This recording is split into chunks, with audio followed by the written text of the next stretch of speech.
Welcome to the Uintah School Board work session. Today is Wednesday, February 7th, 2024. The meeting is being held at Uintah School District Boardroom, 826 South, 1500 East, Naples, Utah. Present at this meeting is President Dave Shivers, Vice President Tanya McKee, Todd Massey, Denise Maynard, Superintendent Dr. Rick Woodford, and myself, Grant Stoddard, the Business Administrator. Robin McClellan is also present. The time is 4 o'clock p.m. Good afternoon, everyone. Am I on? Now I'm on.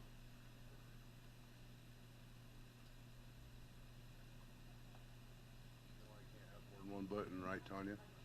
Huh? It's Tanya's fault if I can't run the mic. There's more than one button.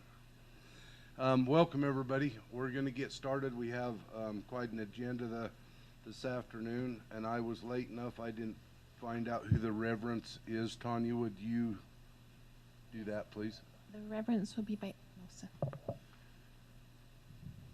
Thanks, Aaron.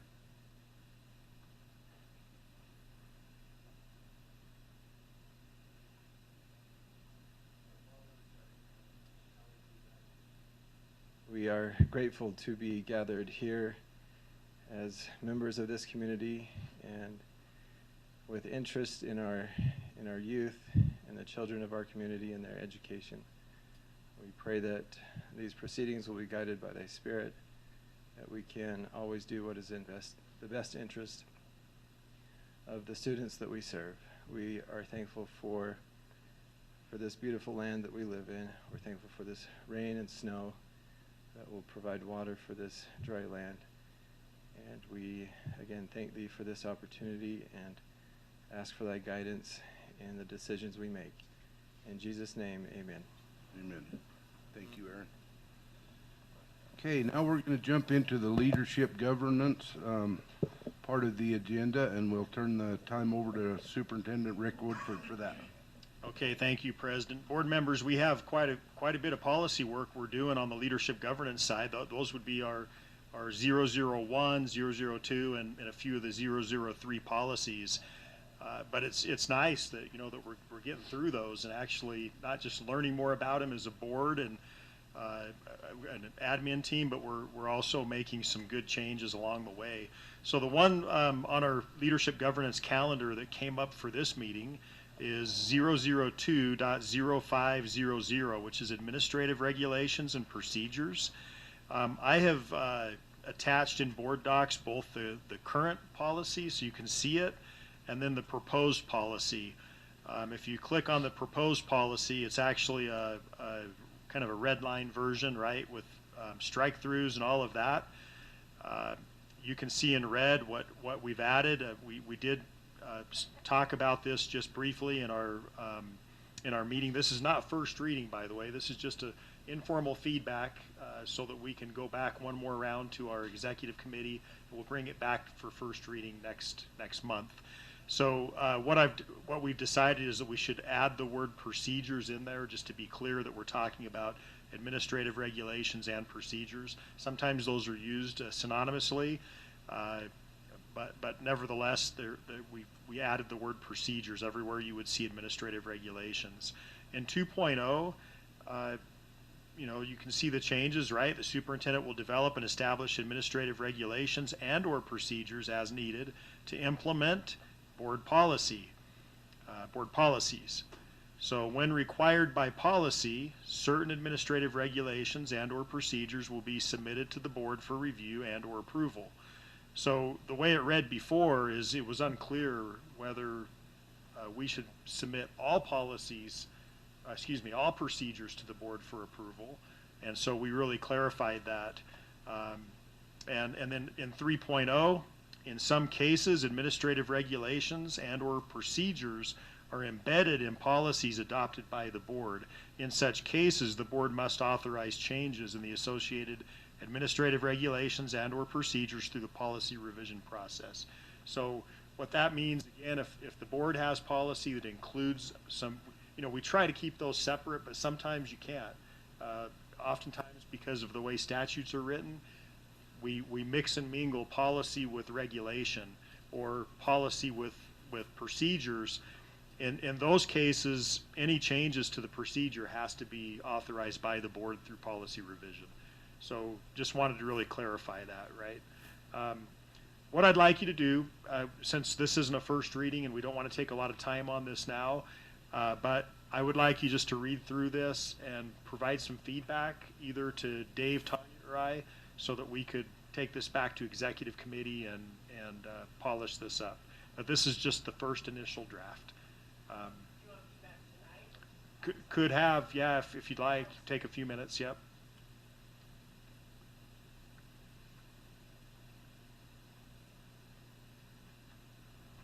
Do we have any feedback?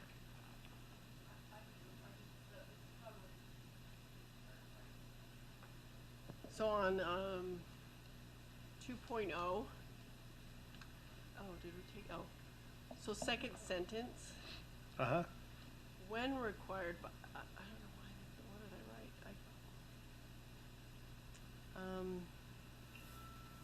This is totally wordsmithing, so I don't know that it's even necessary, but I don't know, it struck me as capricious, I don't know, not capricious, I don't know, but when required by policy, certain administrative regulations, could you do as required? Well, let me explain what that Yeah, so means. explain it to me. So some policies reference administrative procedure as a reference point, and in some cases, policy may, I don't have an example with me right now, but just for say, let's say the board wanted to review school handbooks annually, right? Just say that, well, you could write a policy that would say that each school shall maintain a handbook and handbooks should be submitted annually to the board, right? So in that case, when required by policy, that would be required by policy to submit those to the board annually. We have some some policies that do require that kind of review, okay? But outside of that, there would be no requirement. We have a ton of procedures and administrative regulations. That's literally all the board would do if you wanted to have to review all of those, right? So unless the policy says you got to see them, then we won't bring them to you. Unless That's what that means. you ask, yeah. Okay. Board members, do you have any other concerns that you want to discuss as a group? If it's just wording or something like that, like the superintendent says, you can get it to one of us and we'll try to adjust it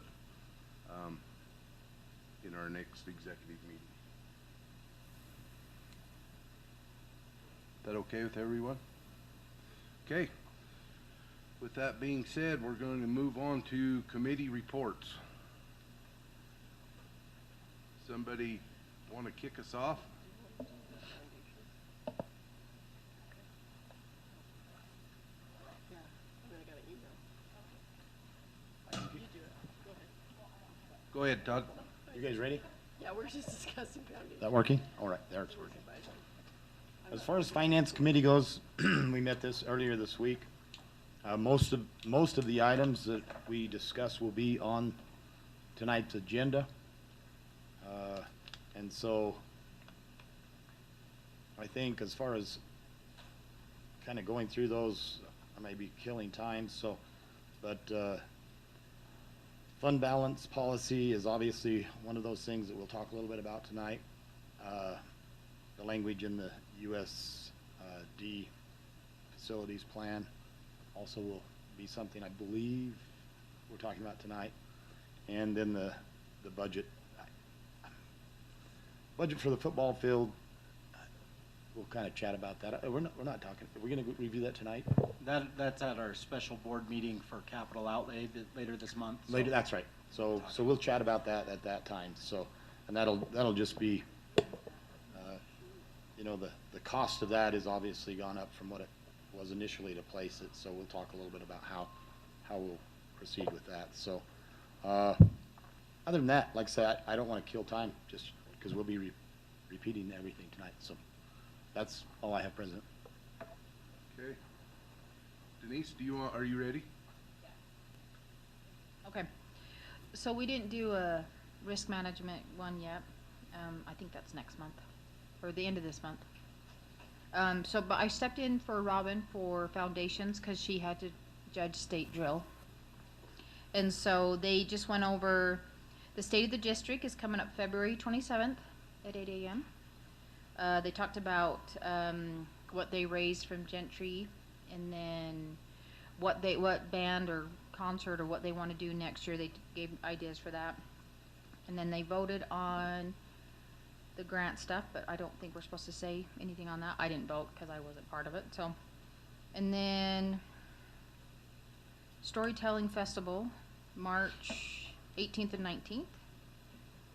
Do you remember when Smarter Than the Fifth Grader is? I don't think they've said it yet. They just said in April. Okay. They're just meeting about it. But yeah, that was about it. They just kind of talked about that stuff. And then that was the only thing I had. Okay. Robin, you ready? Sure. I'm not on.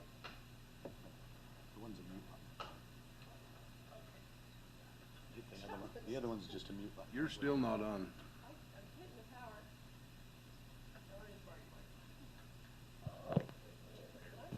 Okay, just so that you got me on recording. So just thank you, Denise, for going for me, short notice, and she went, so appreciated that. Then I've just been serving on the curriculum committees they're looking at, again, the science curriculum for middle school and high school. And they're doing a fantastic job. The thing that just keeps coming out is that they want the students to be super successful, so great conversations. It's fantastic to be I'm an observer, really, watching the process. That's been great. And then policy committee, we met, and obviously we're going to be going through some policies today, so Tanya can add to that. So I don't really want to take time for that. And I think that's it. I'm sure I'm missing something, but it's good. Okay, Tanya, are you ready? Yes. Okay, so I don't have anything to add to policy committee because we will go over all of that thoroughly anyway. But for the facilities committee, we went over the capital outlay committee recommendations were presented, and all of the outlay requests for next year's budget pretty thoroughly, and everyone will get a chance to see that at our capital outlay meeting. Sorry. And then we talked about proceeding with the demolition of the old MTC. And we decided, we talked about keeping the property that it was on, but we didn't feel like putting the money into more parking that far over a school was necessary. Sometimes there's a need for more parking there, but it's usually just for special events, and so that's not as frequent there as it is at Vernal Middle School. And I think those are probably the most important highlights, unless Dave has something that I'm missing. Any questions, anybody? Robin? I remembered. Okay. Just right now, the high school, they're looking for the Earth and Space Science classes, so there's 4 teachers that are involved in that. Anyway, they've whittled it down to 2, and so public can get on and look at the 2. So anyway, that was one thing I forgot. Okay. 2 Thank you. vendors they're looking at. Does that wrap up committee reports for everyone? President? Yes. I just want to make sure we're good on this. The MTC, we've been talking about it a long time, right? From the time we first started designing and thinking about the new preschool, we knew that at the point when we weren't going to potentially use that property for, we talked about splitting a preschool into a north campus and a south campus, however, the board has never taken official action on that. We don't have to by policy or statute. There's no reason for us for it to go to a vote. but it could if the board wanted it to. If we were gonna do that, it would need to happen at the latest at the 21st, February 21st business meeting for capital, if we're gonna do that. If the board's okay not having official board action on that, we've been well directed by the facilities committee, then we don't need to, and we can just move forward. So I don't know if you want to have any discussion about that. I just want to make sure everybody's okay. Okay, we're talking about the MTC building at the Mazer Elementary, the east building that we mothballed 2 or 3 years ago, however long ago it was. We're talking about tearing that down, and then for now, just putting in something so that we can mow the grass or something to take care of the ground, so that there's not weeds growing there, but not try to pave a parking lot or anything. Just so you know, there's a rough estimate for the district office tear down. The parking lot's gonna be somewhere around $500,000 to redo the parking lot there, so we didn't feel like we wanted to tie up more money in asphalt for something that's that far away from. If there's gonna be more asphalt work done at the Mazer School, we'd like it to be closer and somewhere up near the building to where it was more. Because my thoughts are, if we paved a spot down there, people would still park out on the street when they had a large event and walk in instead of parking down there. Might be. So the question is, I guess, is board members, we can't vote on it tonight because it's not on the agenda. Do you want to bring this up the 21st and vote on it? It's not really necessary that we do. It's something that would be under the $50,000 mark to have tore down, or? Are you talking the MDC? Yes. And what's the cost of the DO, the district office, whole district office? About 46 and 40 for the MTC. When we got a bid on the district office, we asked for a bid on that building up there too. And that bid will no longer be any good here soon. And so, because things change, and so, board members, are you okay if the district finds the funds to go ahead and take care of that building and be done with it? I'm just curious, excuse my voice again, but that was mothballed prior to my time.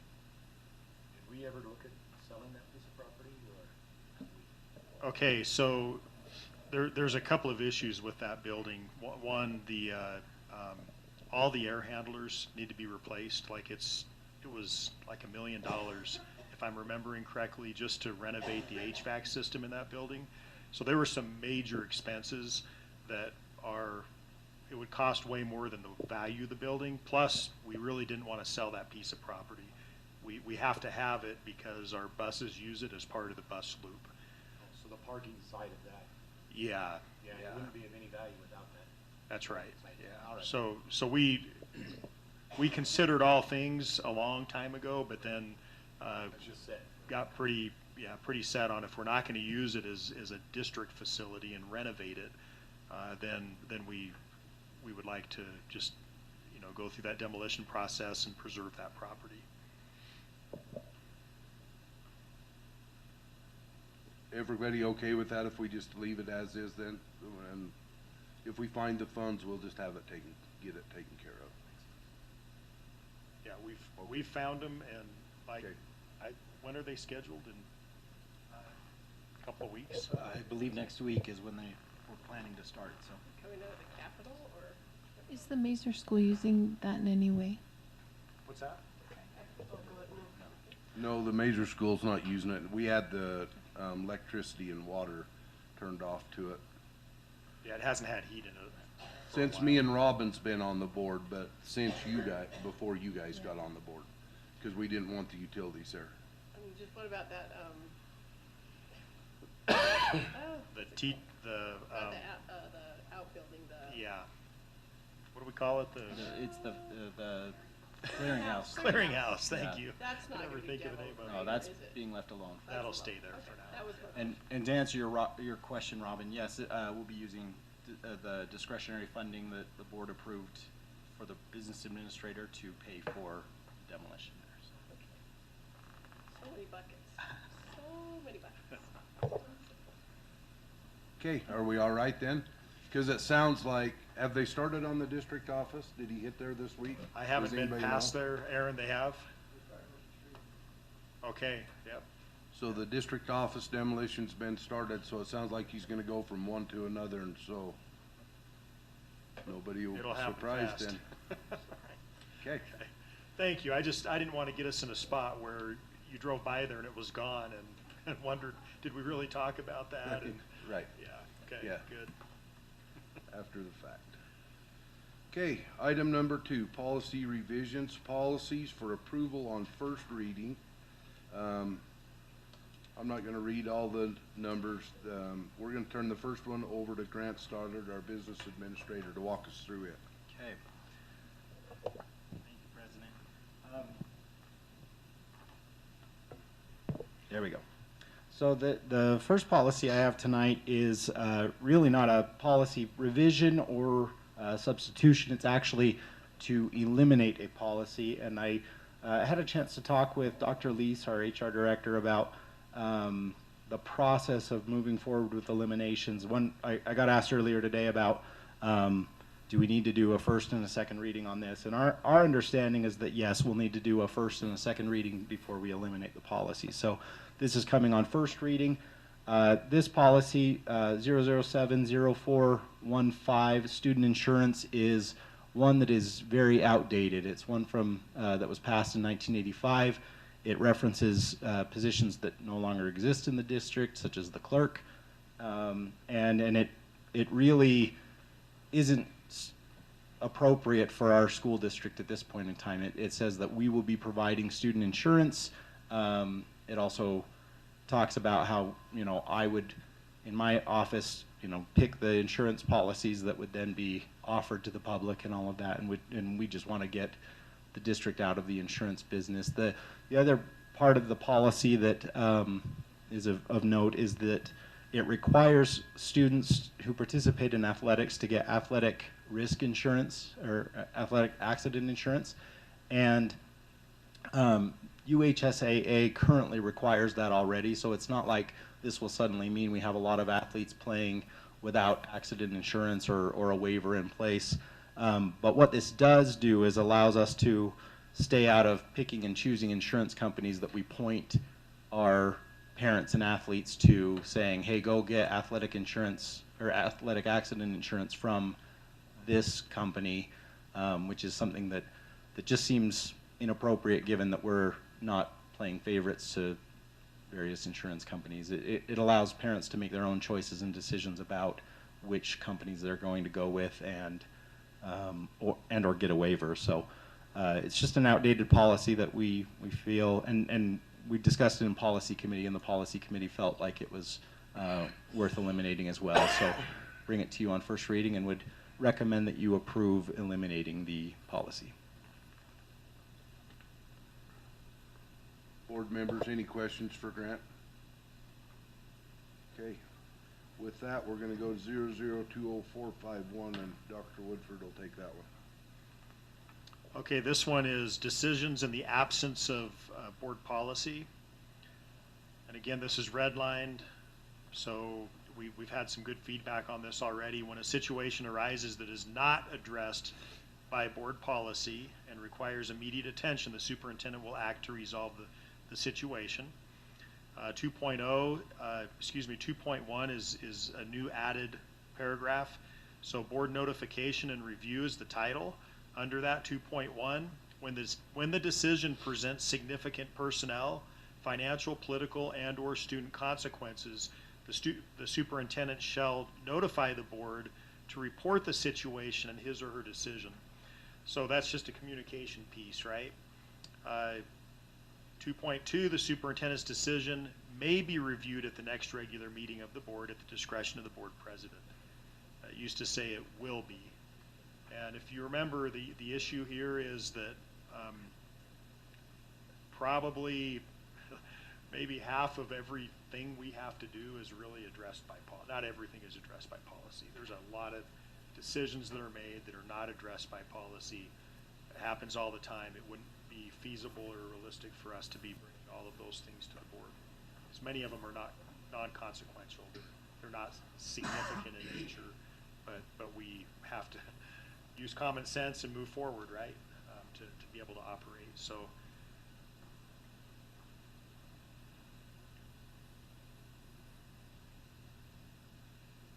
there's been question about what significant is or what it means, and the reality is it would be at the superintendent's discretion, which is why you guys are great at giving me feedback, so I know, well, what's important to you as board members, right? What's significant?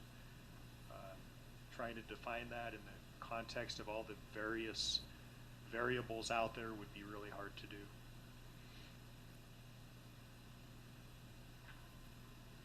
Board members? Concerns, questions, comments? Todd, do you have something? I don't think so. I'm kind of reading that. Doesn't seem to flow, but I can't think of where to. Yeah, the flow of 2.1 is kind of funny because originally it flowed different. But that back piece, like the superintendent shall notify the board, right? If it just said, if you take out to report, then it can take on a whole nother meaning, right? So the idea there is it's a report, it's informational item. It doesn't happen before the decision. It happens after the decision. Does that make sense? It's a little odd read. I Yeah. understand that. I can't come up with a better way. Come on. Yeah. No, I'm not wordsmithing.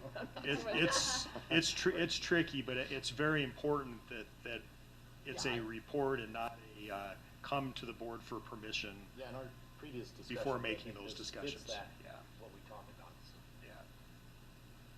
Yeah. I struggled with it too, so I know it's clunky. I'll get some feedback maybe from a few on our team that are really good with the lingo. So.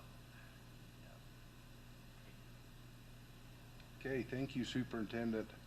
007.0505, minimum participation costs and fees. Our BA is going to take that one for us.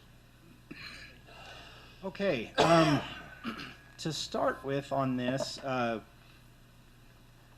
couple things. So this is something that statute requires us to annually review, our fee schedule and our fee policy.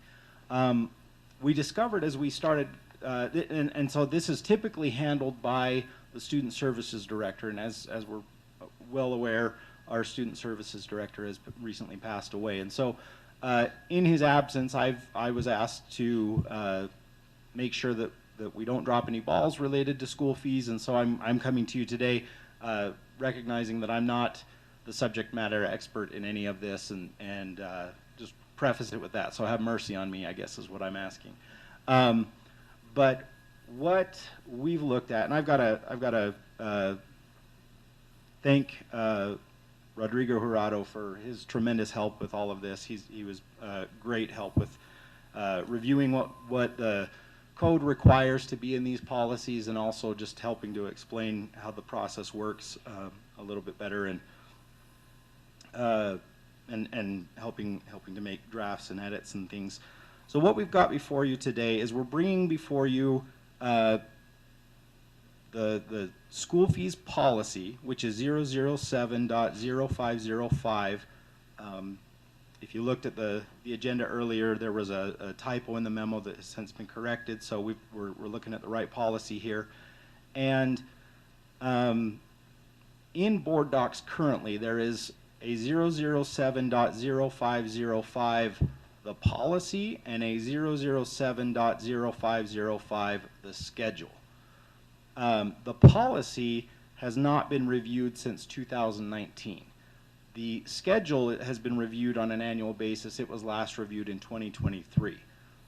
As we looked at this, we understand that both the policy and the schedule need to be reviewed on an annual basis, so we're bringing both of them to you today. And the proposal is to merge them together so that we don't have the situation arise where we're forgetting one or the other, and making sure that we look at both of them. And so what we've done, if you look at the the red line that's attached to the policy, you'll see that it starts with the school fees policy. And there was some discussion about the wisdom of starting with the policy or the schedule and policy committee. We ultimately decided to move forward, Rodrigo and I did, with the policy first, and then it dives into the schedule as sort of an attachment to the policy. You'll see it as a new section 4.0 where it says maximum participation costs, fee schedule, fees, and fundraising. And then it lists the schedule, and you'll see that there have been changes that have been requested by various clubs and teams throughout the district, and we can get into any of those discussions here in just a moment. But that was the big thing. We're merging these two documents. We've made some changes to the policy. The biggest ones you'll see are highlighted in blue. Those are the ones that, upon review of the statute, we just wanted to make sure that information is included in the policy to make sure that we're complying with state law. And then we made modifications to the fee schedule to reflect the increases that the various clubs and teams have made. And if you have questions about the fees and the schedules and the changes that have been made there, we ask that we have some representation from the school be able to talk about them and the changes that have been requested. So say, for example, you want to know more about the proposed increases to wrestling or to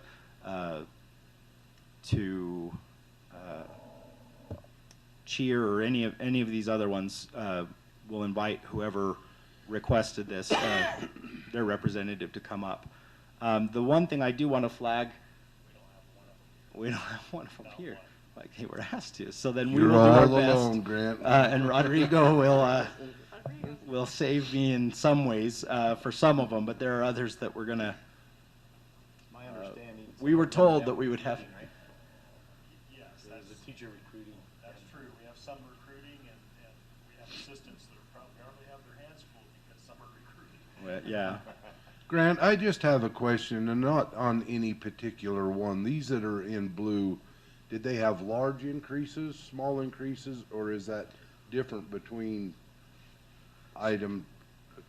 So some of them are rather large. Like if you pull up in board docs, we've got the 007.0505 school fee schedule policy original document. That shows you what the original schedule was. Like if you scroll down to the bottom, we merged them together for purposes of board docs. But that shows you, as of last year, 2023, what the board approved and set via the schedule. So you can look at some of them and what they have been asked. Some of them were rather significant. Cheer became a sanctioned sport, and so it increased pretty dramatically. Let me see. Yeah, it's above drill now. Yeah, last year it was, it said 2,600 was its limit, and now it's to the 4,000. And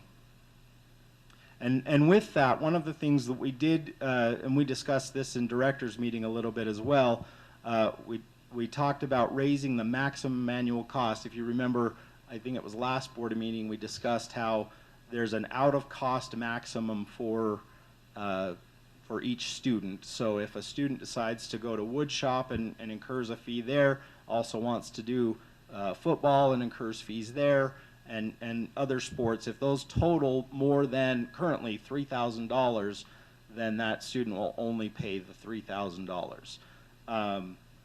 And because we have some that have been requested a maximum of higher than 3,000, which, as a reminder, is a ceiling and not necessarily what's expected. With fundraising, that number can be considerably lower, but it's the maximum amount that can be charged in terms of fees. So what we did is because we have some of those that exceeded the 3,000, we put forth a recommendation that the maximum be raised to $5,000 so that, it's not a one and done sort of a thing. One kid participates in cheer, for instance, and never has to pay another fee, there can be other fees associated with it. Now that's totally, this is the sort of policy decision that's the board's right to make, but it's also the one that the student services representative would normally be advocating and suggesting. I'm not necessarily throwing that out, just putting forth some practical things that the board needs to consider. I have a quick with question. all of that. Shoot. So something like the 14-day wrestling camp, is that required, or is that kind of an extra thing if you want to participate in wrestling? So that's a great question. I think on that one, Rodrigo, do you want to address that one?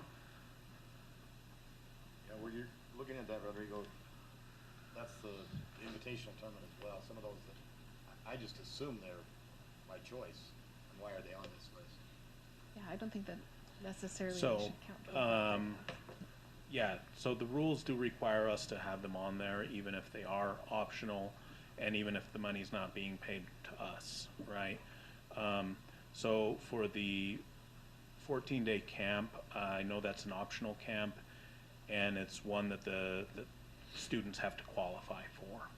So it's a camp that our students have been going to, and it simply wasn't on the fee schedule, and that came to my attention, so we put together a spend plan for it and added it to the fee schedule so that the students that do qualify and want to go to that camp are able to. Is it possible to maybe add something to the policy that just says maybe optional camps like that don't count towards that 5,000? That's kind of something you do beyond because you chose to, or not? I don't know. I don't think we can just exclude that, so just based on my reading of the rules. So I do think that has to be presented on our fee schedule.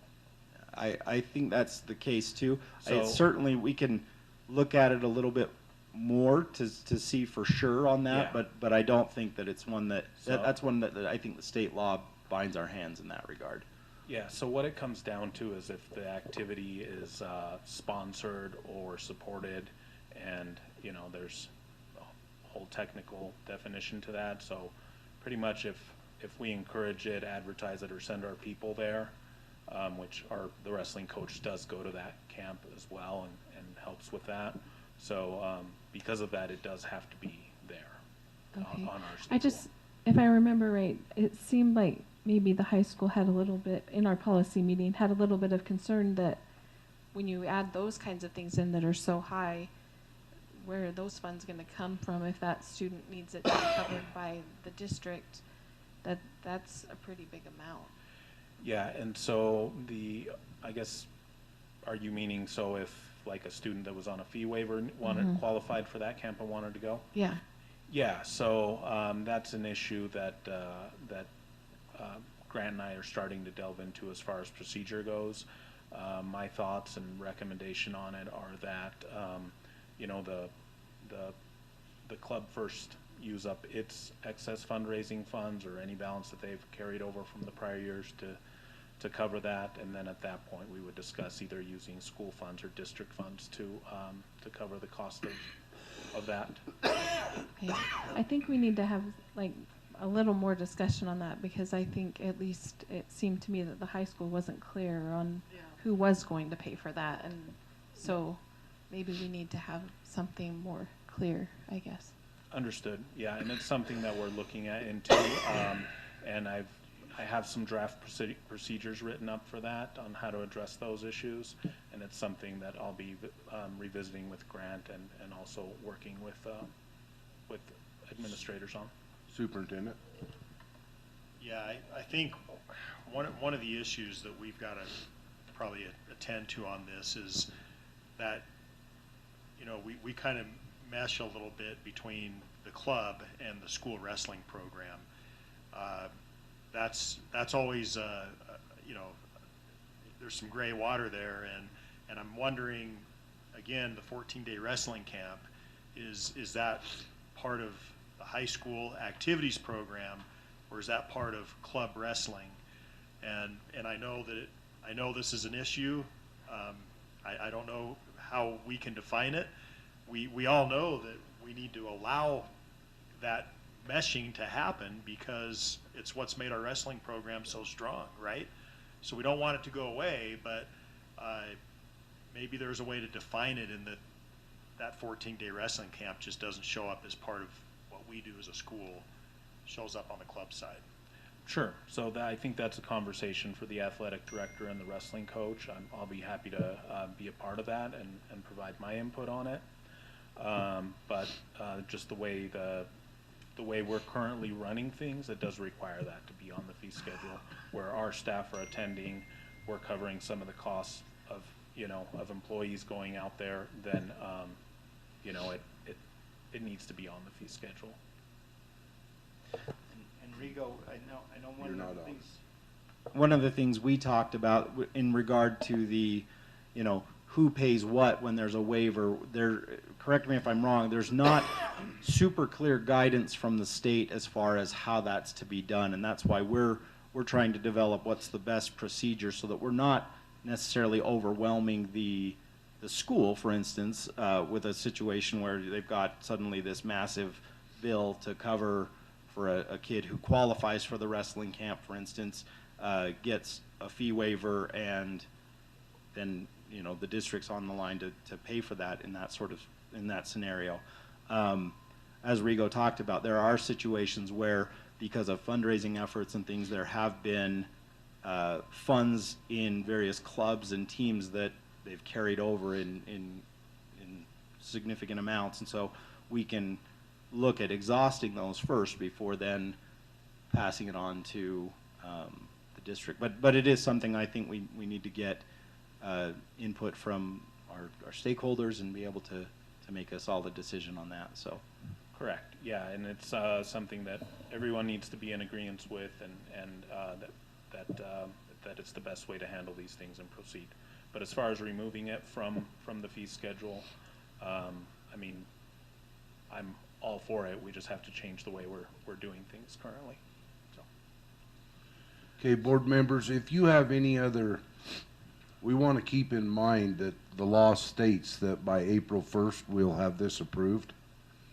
So in our March board meeting, we've got to pass this on a first reading tonight, giving them direction, the policy committee and these folks, what we got to work on, what we'd like to see worked on, and we got to have it ready to pass on a second reading, not at our special board meeting on the 21st, but the first board meeting in March, we've got to pass this, because no later than April 1st, we have to have this policy approved on second reading. Is that correct? that's correct.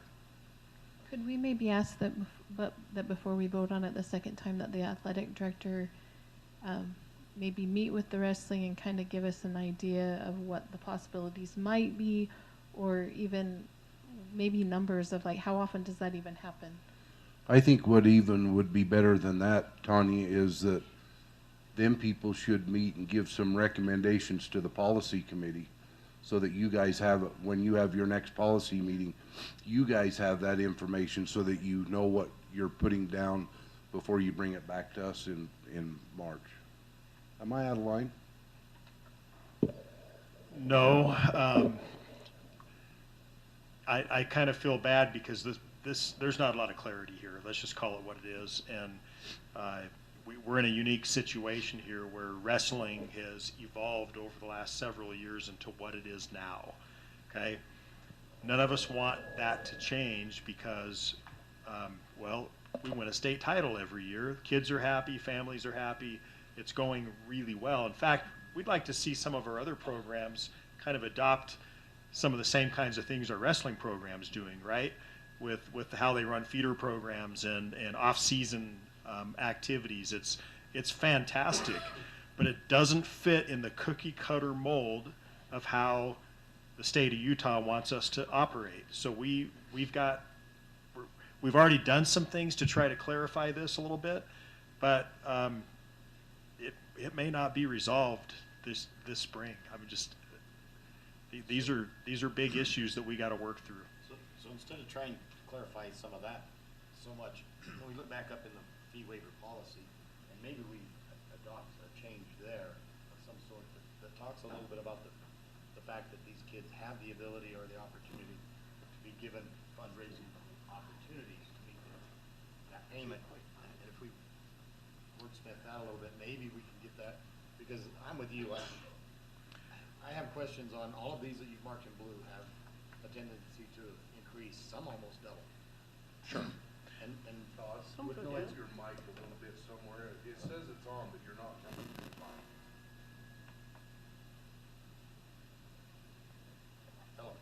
hello.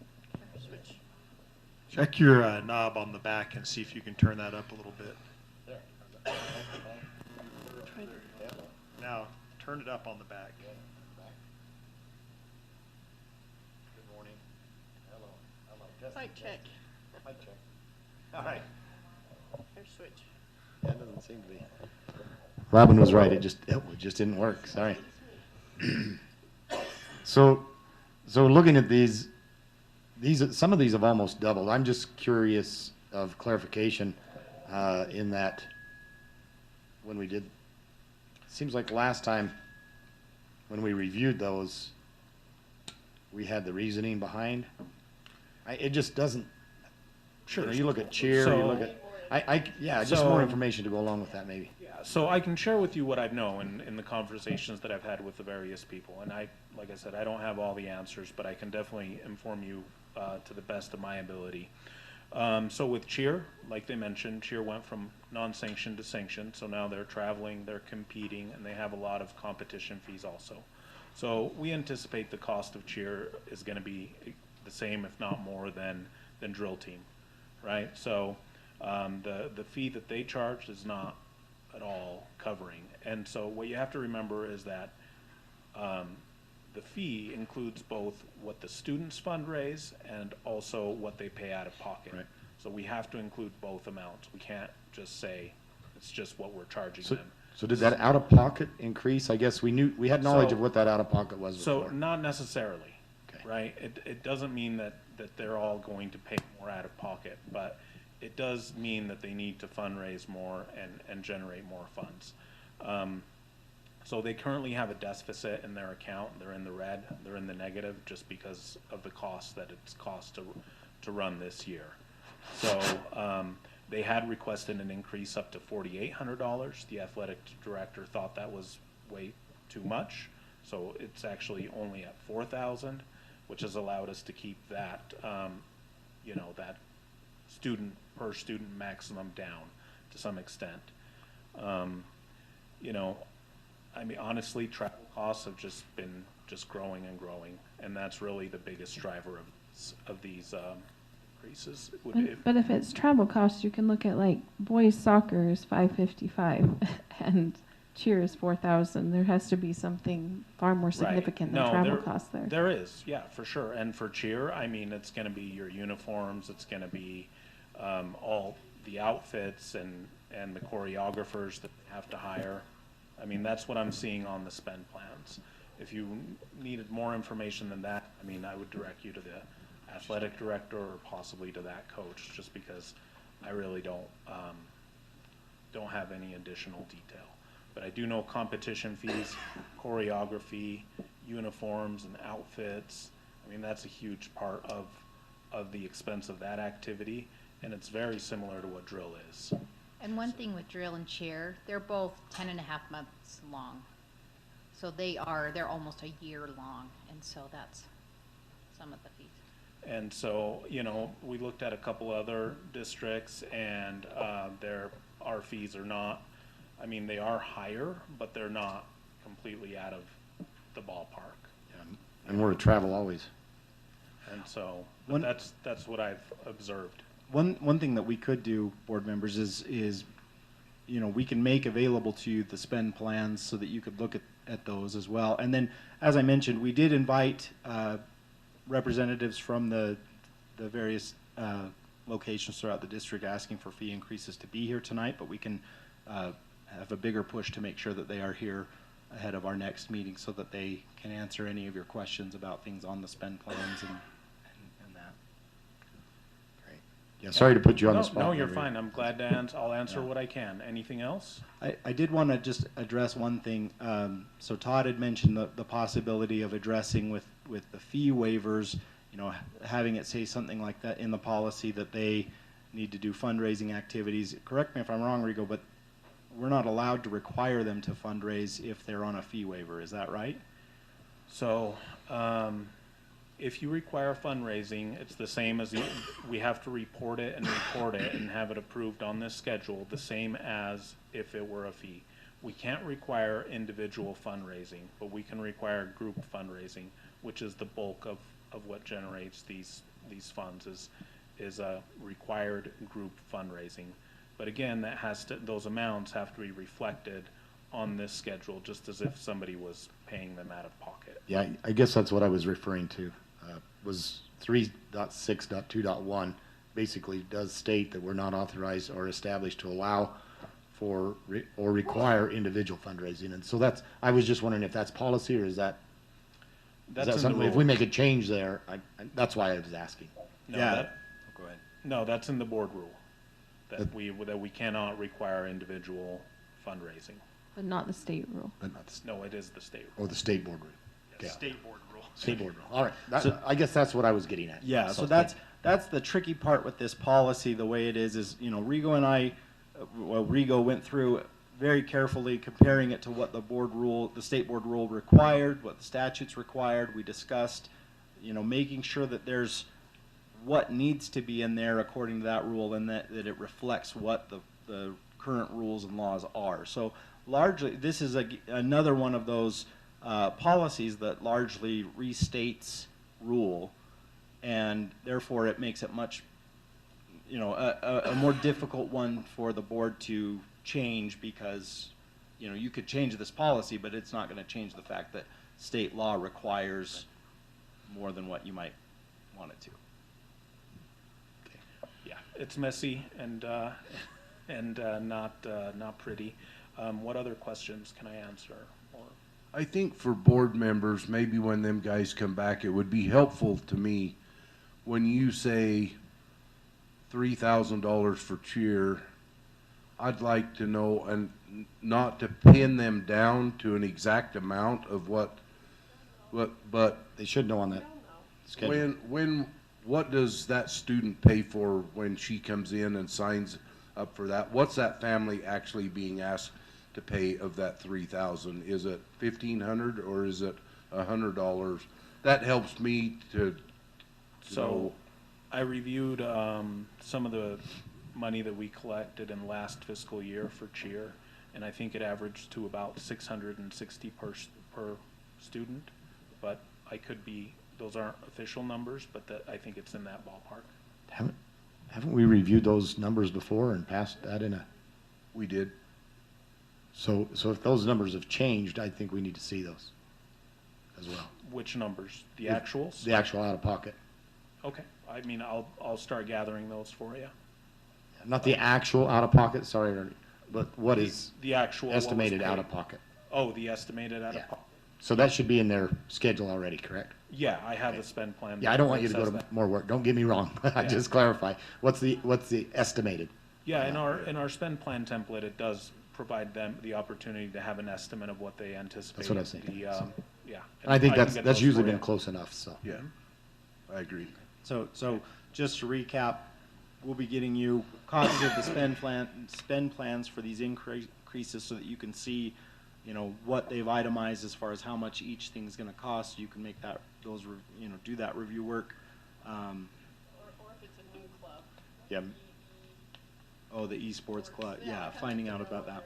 Yeah. Yeah, So what spend with all plan of is. these, they have the corresponding spend plans that we can provide and get you that information. Yes. Yeah, and is concert band new? Is that a new? So that one was one where, yeah. Do you want to take that one?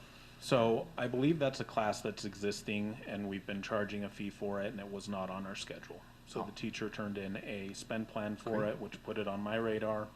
It's similar to other band type classes that where there's a fee associated. Great. You're on top of things. Thank you, sir. Trying to be. Thank you all. Board members, you okay? Can we move on?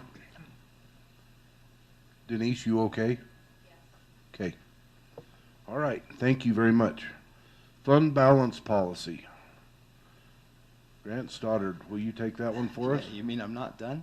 All You right. got your voice back. Sorry, We're gonna that's- wear you out. That's right. Voice is back and I'm ready to go. So, with this one, what we've got here is currently, There is a fund balance policy. It's policy 004.0310. But what happened is that in this past fiscal year, as my team and I were developing our financial statements for fiscal year 2023, we started reviewing that policy to try to see what it is that it requires us to do in terms of keeping the right amounts. You'll see if you look at the in board docs, it's the one labeled fund balance policy old.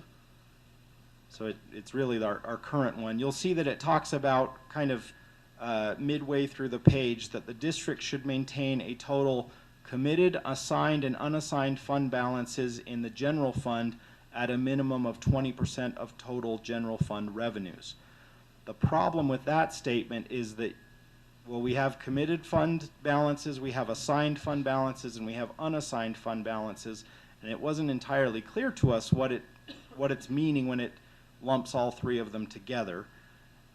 And then the second sentence after that is problematic in that it says, additionally, unassigned and state authorized economic stabilization shall be maintained at a minimum of 15% of general fund revenues. That's not, if you see it connects unassigned fund balances and then it talks about unassigned, and so it laps these concepts together that really shouldn't be lapped together. So what we did is we tried to clean this up using the guidance of the Government Finance Officers Association of the United States and Canada, or the GFOA, which is as we reached out to other districts to find out what their fund policies consisted of. By and large, they reported back that they tried to follow what the GFOA recommends, which is they say at a minimum that your unassigned fund balance, in other words, the money that's not set to any particular purpose at the end of the school year, should be equal to 2 months of expenditures for a given year. And so we put that together. We in talking with the finance together, we put that together, shared that draft with them, and then in finance committee we discussed having that be a little higher because the GFOA says that's a minimum recommendation, and said that it should be a 3-month expenditure, which make sure I got my figures. So last year, for instance, it would have been about $6 million for 1 month's worth of general fund operating expenditures. So you're looking at $18 million in fund balance to be a 3-month. If you're using last year's figures, and of course it will change from year to year. So we put that together. Initially, it had the 3-month or the 2-month. It was raised to the 3-month expenditures, and then the policy committee asked, or not the policy committee, the finance committee asked that we also add a provision in there about if we get to a point where we've exceeded 6 months worth of expenditures, the equivalent of 6 months worth of expenditures, that we develop a plan to spend it down to be within that 3 to 6 month range, so that our unassigned fund balance hasn't ballooned to be something beyond what is reasonable or necessary, was the thinking. So we included that in. We took it to policy committee. I know that the policy committee wanted to be able to have a discussion about that 6-month cap or 6-month expenditure cap. Talk about the prudence of including that if we wanted to have that. So we highlighted that so that we could have this discussion here at this session, and we also clarified the policy as it pertains to the Economic Stabilization Fund, which I think is what it's trying to get at. In the old policy is what it tries to get at with that 15% number. The way it works is that state law allows us to set aside 5% of expenditures in the general fund to be in this Economic Stabilization Fund. It's a committed fund balance that it requires board approval to be able to use any of that funding, and it's for like your most dire emergency. Say an earthquake happened, we could draw from that and be able to use it to take care of whatever we needed to. So it's like our biggest safety net there. As of June 30th, 2023, we had about just a little over $3.9 million held in the Economic Stabilization Fund balance. We've been doing this, keeping it at that 5% mark that the statute allows us to. We looked at it, and based on the budgeted expenditures for fiscal year 24, we anticipate increasing that by a little over $356,000 to bring it to $4,259,000 into that special economic stabilization fund balance. And that's separate from that unassigned balance that would be the 3 months worth. So just tried to clarify things, bring things into harmony with current practices, but also what the state law allows us to.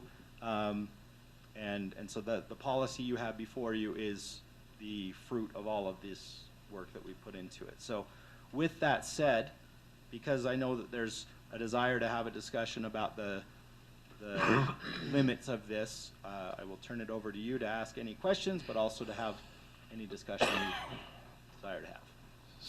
So Grant, just for clarification, on the last fund you talked about, that at $4 million interest at today's rates we gain, but that interest goes back into the general fund. It doesn't go over that 5%, right? That's correct, yes. But it is a rainy day fund, a really rainy day fund? I Yeah, guess it's is a like good way the to put it. extra rainy day The extra fund. rainy day fund. So And- so you and- add $4 million to your other 6-month revision. Yeah, and the biggest reason, one of the biggest differences between why you would have this versus just raising the unassigned fund balance. The unassigned fund balance can be asked for and is on the table when you're doing negotiations with associations and that. By law, the Economic Stabilization Fund balance says this cannot be used in negotiation or settlement of contract salaries for district employees. And that's by design, just to make sure that you could never dip into that to create. it truly becomes a rainy day fund in that sense, not a potential bargaining tool or something like that. And so, we've kept it at that rate. The board doesn't have to have that, but I definitely, it's one that's advisable. I know, in fact, most of the BAs, throughout the state, they don't always have a policy. They say that their target is to keep it within that their unassigned fund balance at that GFOA range of they threw out 16%, which I think that was an old figure from the GFOA, but almost all of them said they at least have that 5% economic stabilization fund as their bare minimum. So.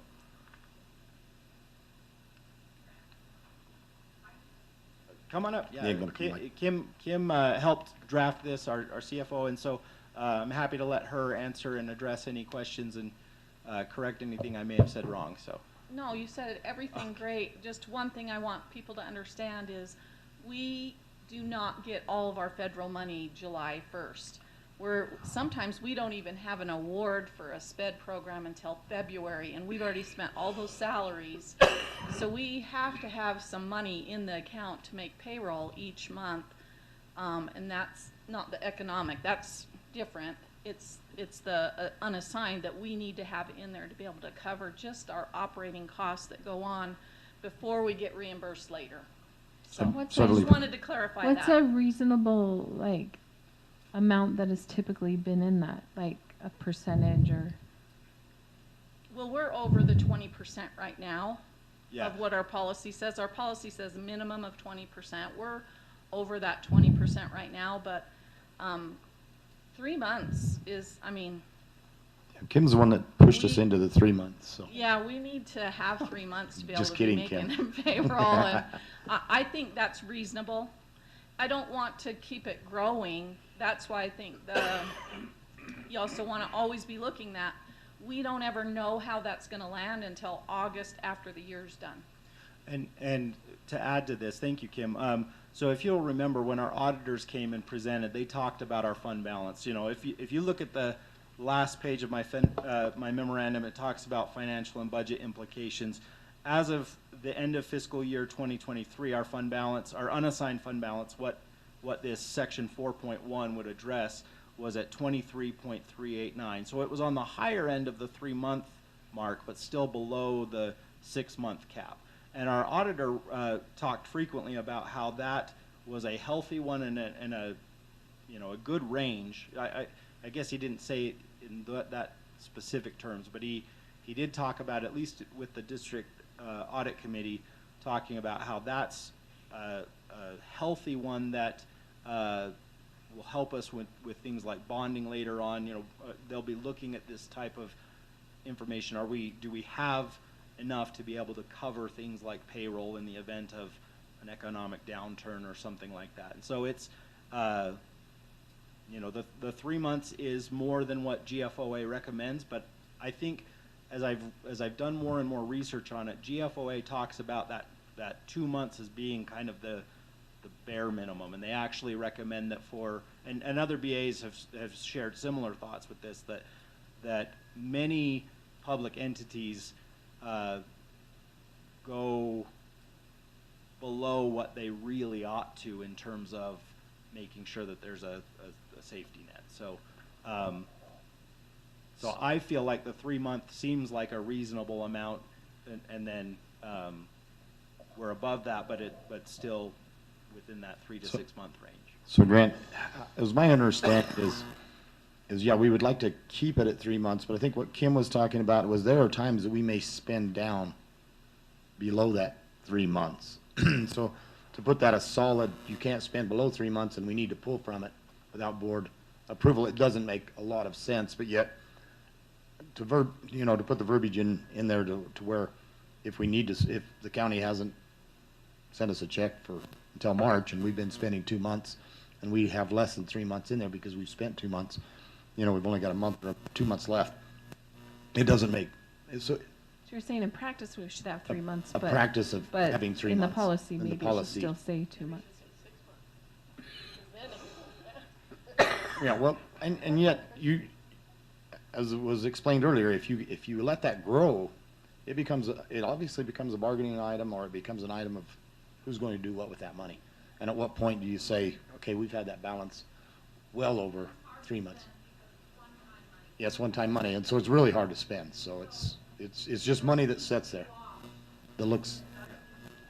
And that's one thing I'll note, and this is more codifying practices, right? 4.3 talks about, 4.4 talks about the district shall review and monitor the fund balance levels on a regular basis and report the results to the board and the public. This is one of those things that we'll be continually looking at to make sure that the board feels comfortable with the levels.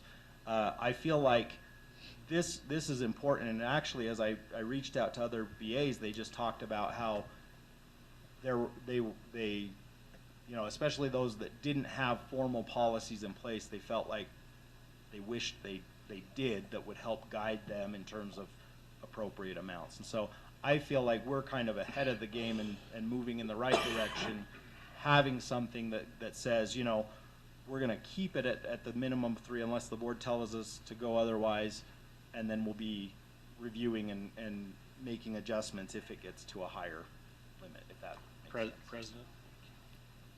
Yes. May I? Yes, please. Yeah, Kim, correct me if I'm wrong here, right? But when we go through the budget process and we establish the budget, as long as that 3% guides that process, we should be fine, right? Even if we dip down a little bit throughout the year, technically that's why, really that's why the 2% standard is there, right? Because that should be enough to allow you to make payroll throughout the year. We'll be fine. We don't have to. It's good to monitor it, but if we're staying within our budget and the board has set a budget that allows us that 3-month fund balance, we're going to be fine, right? Unless we have not stayed within our budgets. Yeah, unless we spend. Right. We'll be fine. Overspend in such a So way. I don't think we need to overthink this. I think that 3% guides the board's decision in setting the budget. After So maybe that, I'm misunderstanding.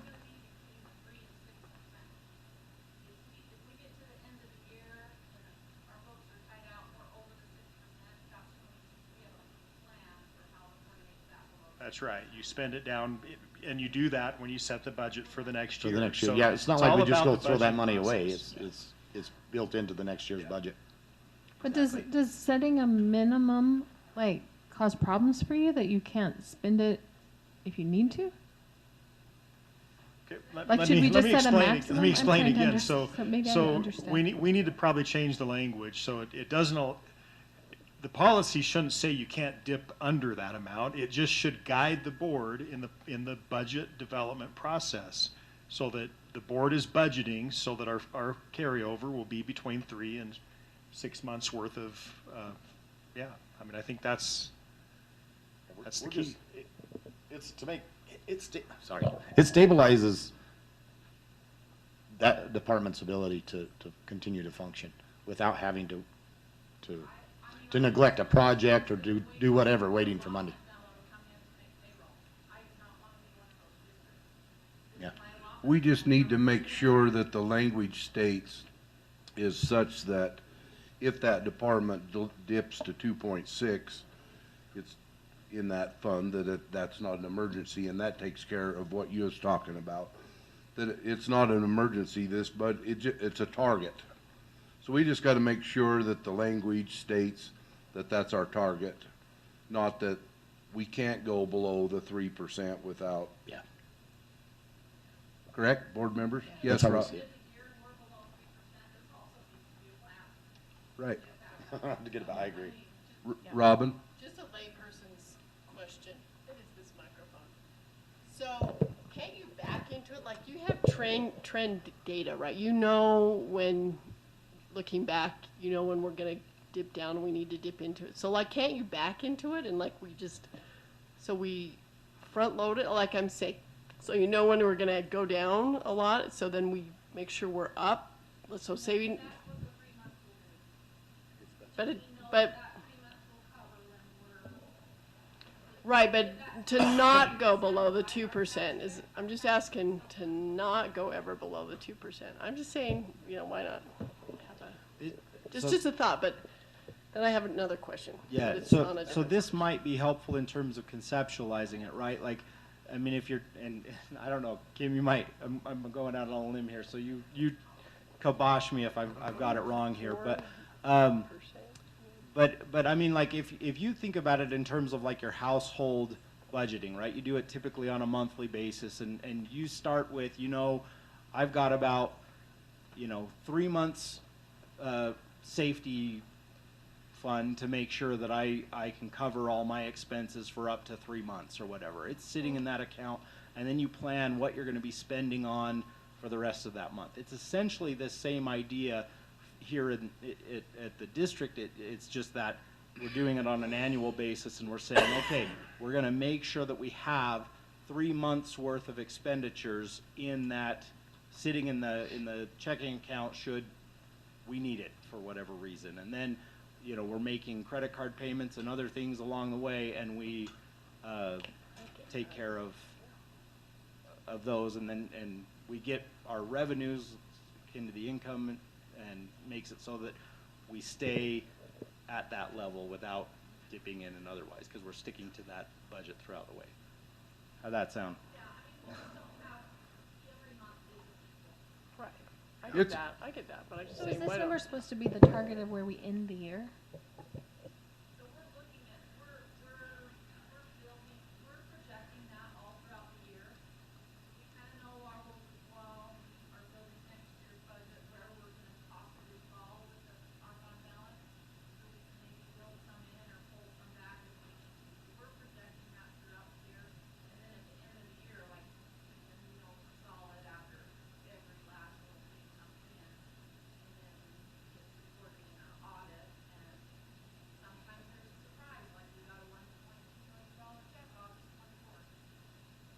Boom, now your assigned fund balance is unassigned fund balance, and $1,022,000 higher than you thought. There's, not everything is So, as we want it to be. so Kim, I assume this gives us some leeway. The 2 was probably fine, the 3 gives you a little bit more leeway. A cap on it was just simply to say, hey, hold it.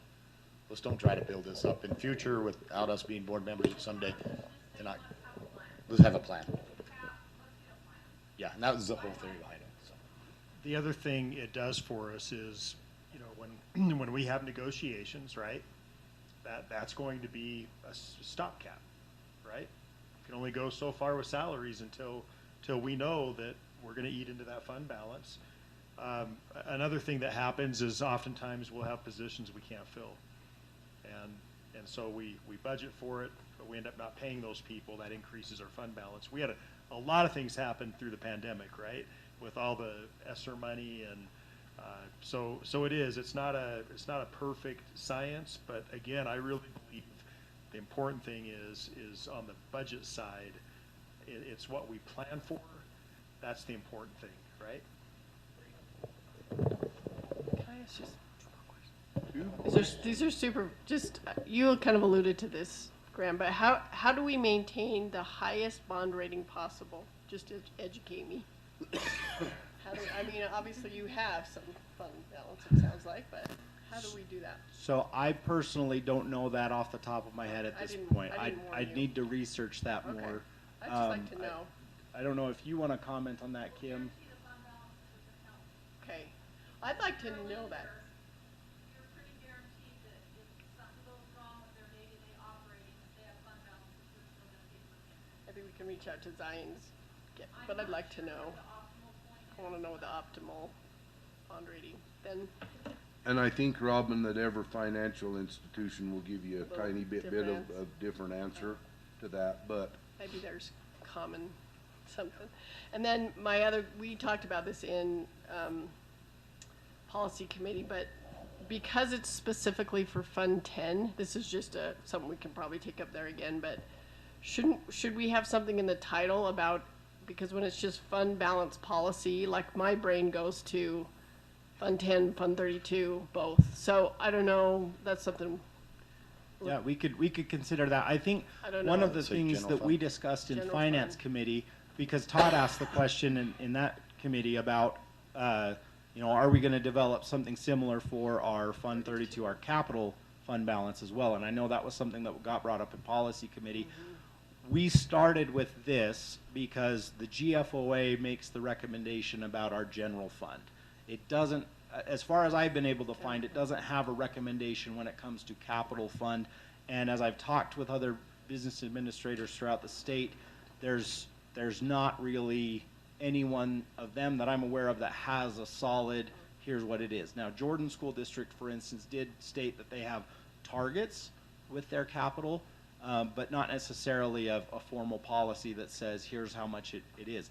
Now, that doesn't mean we couldn't develop a similar policy, which I know will bleed into our discussion that we're going to have a little bit later about the 20-year plan, and that will, you know, inform a lot of this development of this and that thinking. But we could very much change this to be more of a general one.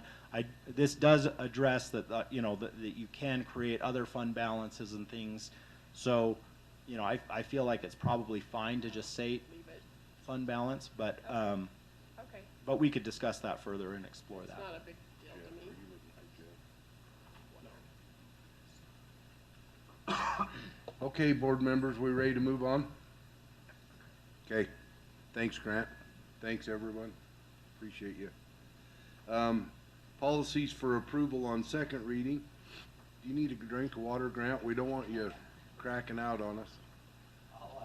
I'll get a break in just a minute. So, and this one is, you know, a much easier one because we've already looked at it at first reading.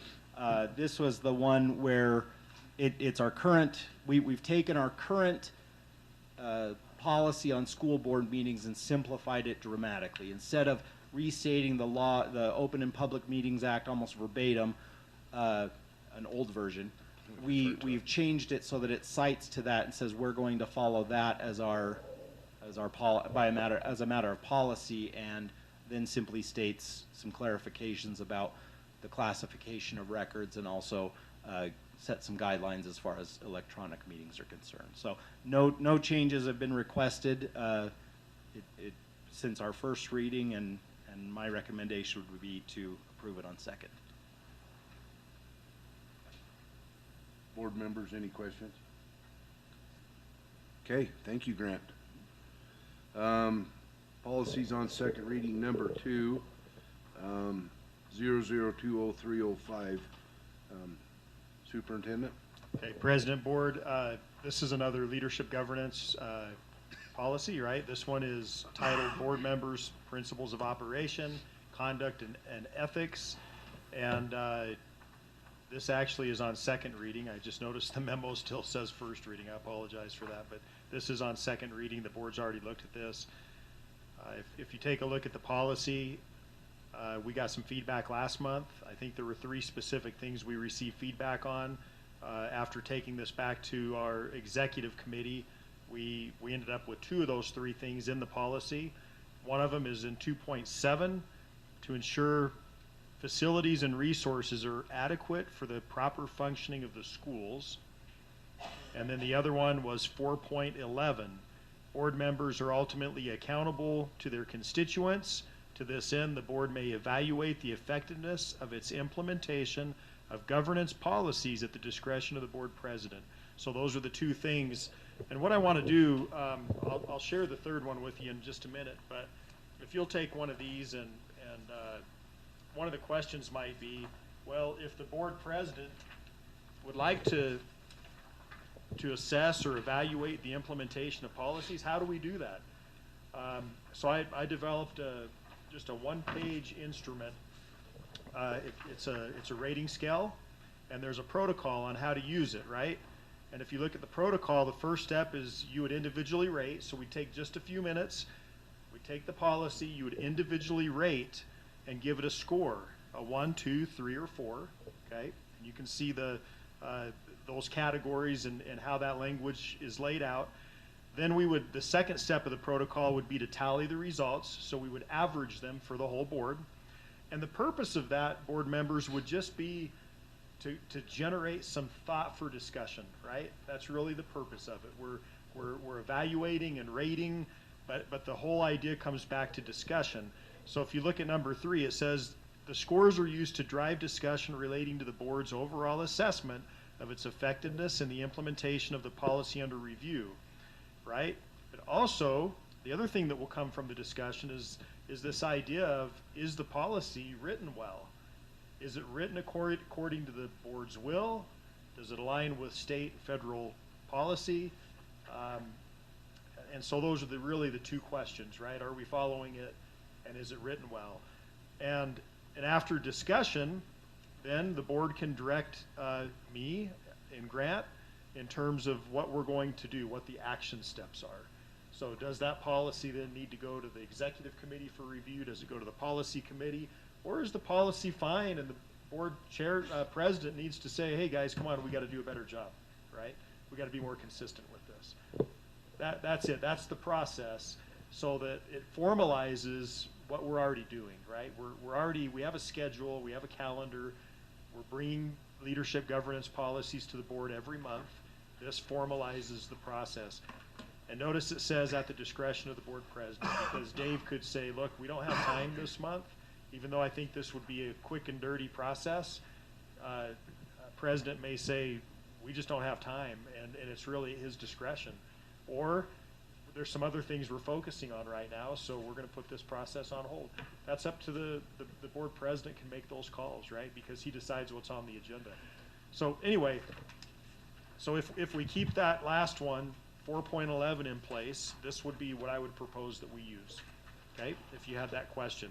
Now, the one that one of our board members suggested was this idea that board members should represent the entire school community, not just the precinct from which the board member was elected.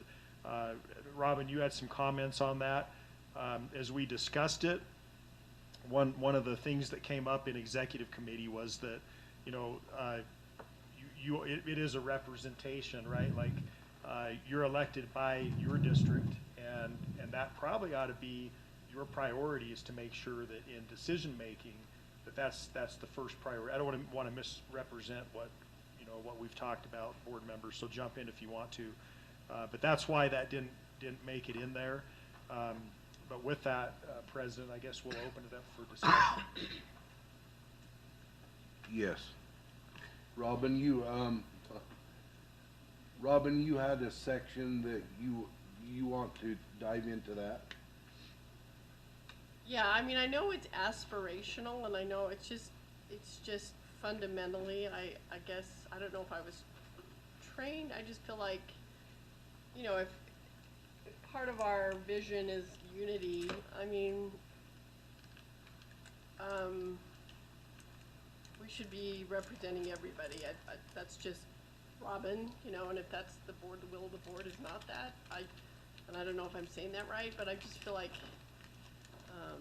we talk about all students all the time throughout everything, so I just feel like, I mean, if Denise's precinct, she feels strongly about something, I'm gonna, and I vote that way, I mean, as a board, take board action on it, I'm also supporting that precinct as well, I guess is what I just feel like we're, so, I would like it in there, but if the board doesn't feel like if they feel like it's already been addressed or something, but I think it is our obligation. So that's totally my opinion. And you guys, I'd love to hear what you have to say and why. I'd love to hear more Todd what and you guys- Denise haven't heard your recommendation. Do you want to read that, or where did the, I would be, that, I think it was on one of our codes of conduct. I've got it here if you want me to read it, Robin. But it would we would represent the entire school community, that's all we'd have to say, as an elected official, you represent, that's an obligation that we all share. I think it came out of one of the two. I think it was, It came from when I first got on one the of the two board, model we had, policies, it was or like number from 14. the book, Code Coming of to Order, Conduct. maybe? Is that where it came from? Wasn't in there? So, anyway, but the language that Robin shared was to represent the entire school community, not just the is in precinct from which the board member was elected. That's what my notes showed. It's one of your Yeah, responses. we've read that somewhere in the past. It was in something, and so we've always just assumed that, but always, I think any one of us, maybe Tanya more so than maybe some of the rest of us. It could be maybe Dave more so than the rest of us. Those a little more isolated communities that you have to represent. If you don't represent them, who on this board is going to represent them, is my opinion. And so it may be, you know, I'm not assigned to a elementary or anything of that sort, but I have my constituents, you know, that's changed from the last election time, you know, quite a bit. But yet, do I answer to those individuals? I receive calls from anybody across the community. Doesn't matter. I've never said, well, sorry, you're not in my voting district, you call Tanya. Or I think we represent based on anybody that reaches out to us. So I think that is a representation in somewhat, but I still want the individualism for those individuals that do have a community that reaches out to them maybe more than they reach out to one of us, I think. I think that's what happened to me. I think this board, first of all, I think this board does really well at trying to represent everybody from, you know, I'm as big a supporter for Eagle View as I am for, but my district is Davis and that end of the valley, and so if they have a problem or something that they feel like they're being neglected on or need some attention, that's the first one was probably something that needs some attention, then I need to be able to at least look in, and that's my first priority. But as a whole, whenever we pass something, I always try to take the whole district into consideration, and so that's the reason that we pulled that off of there. But I'm okay either way. Whatever the will of the board is okay. To be right honest, my district elects me, so I'm going to continue to function the same way. But I would never mistreat Mazer because they wasn't my district and let Davis take priority over them. But Davis is in the one that's in my district and from my area, so that was my line of thinking. So I'm open for anything that the board wants to discuss on it. That was just my line of thinking. I think probably in this, just the same line of thinking that obviously, for me personally, I would never do something that I thought was not in the best interest of the entire district just to help my district. But at the same time, I do feel like if I don't represent my district, then I'm not doing my job, because they're the ones who elected me. That's who I answer to.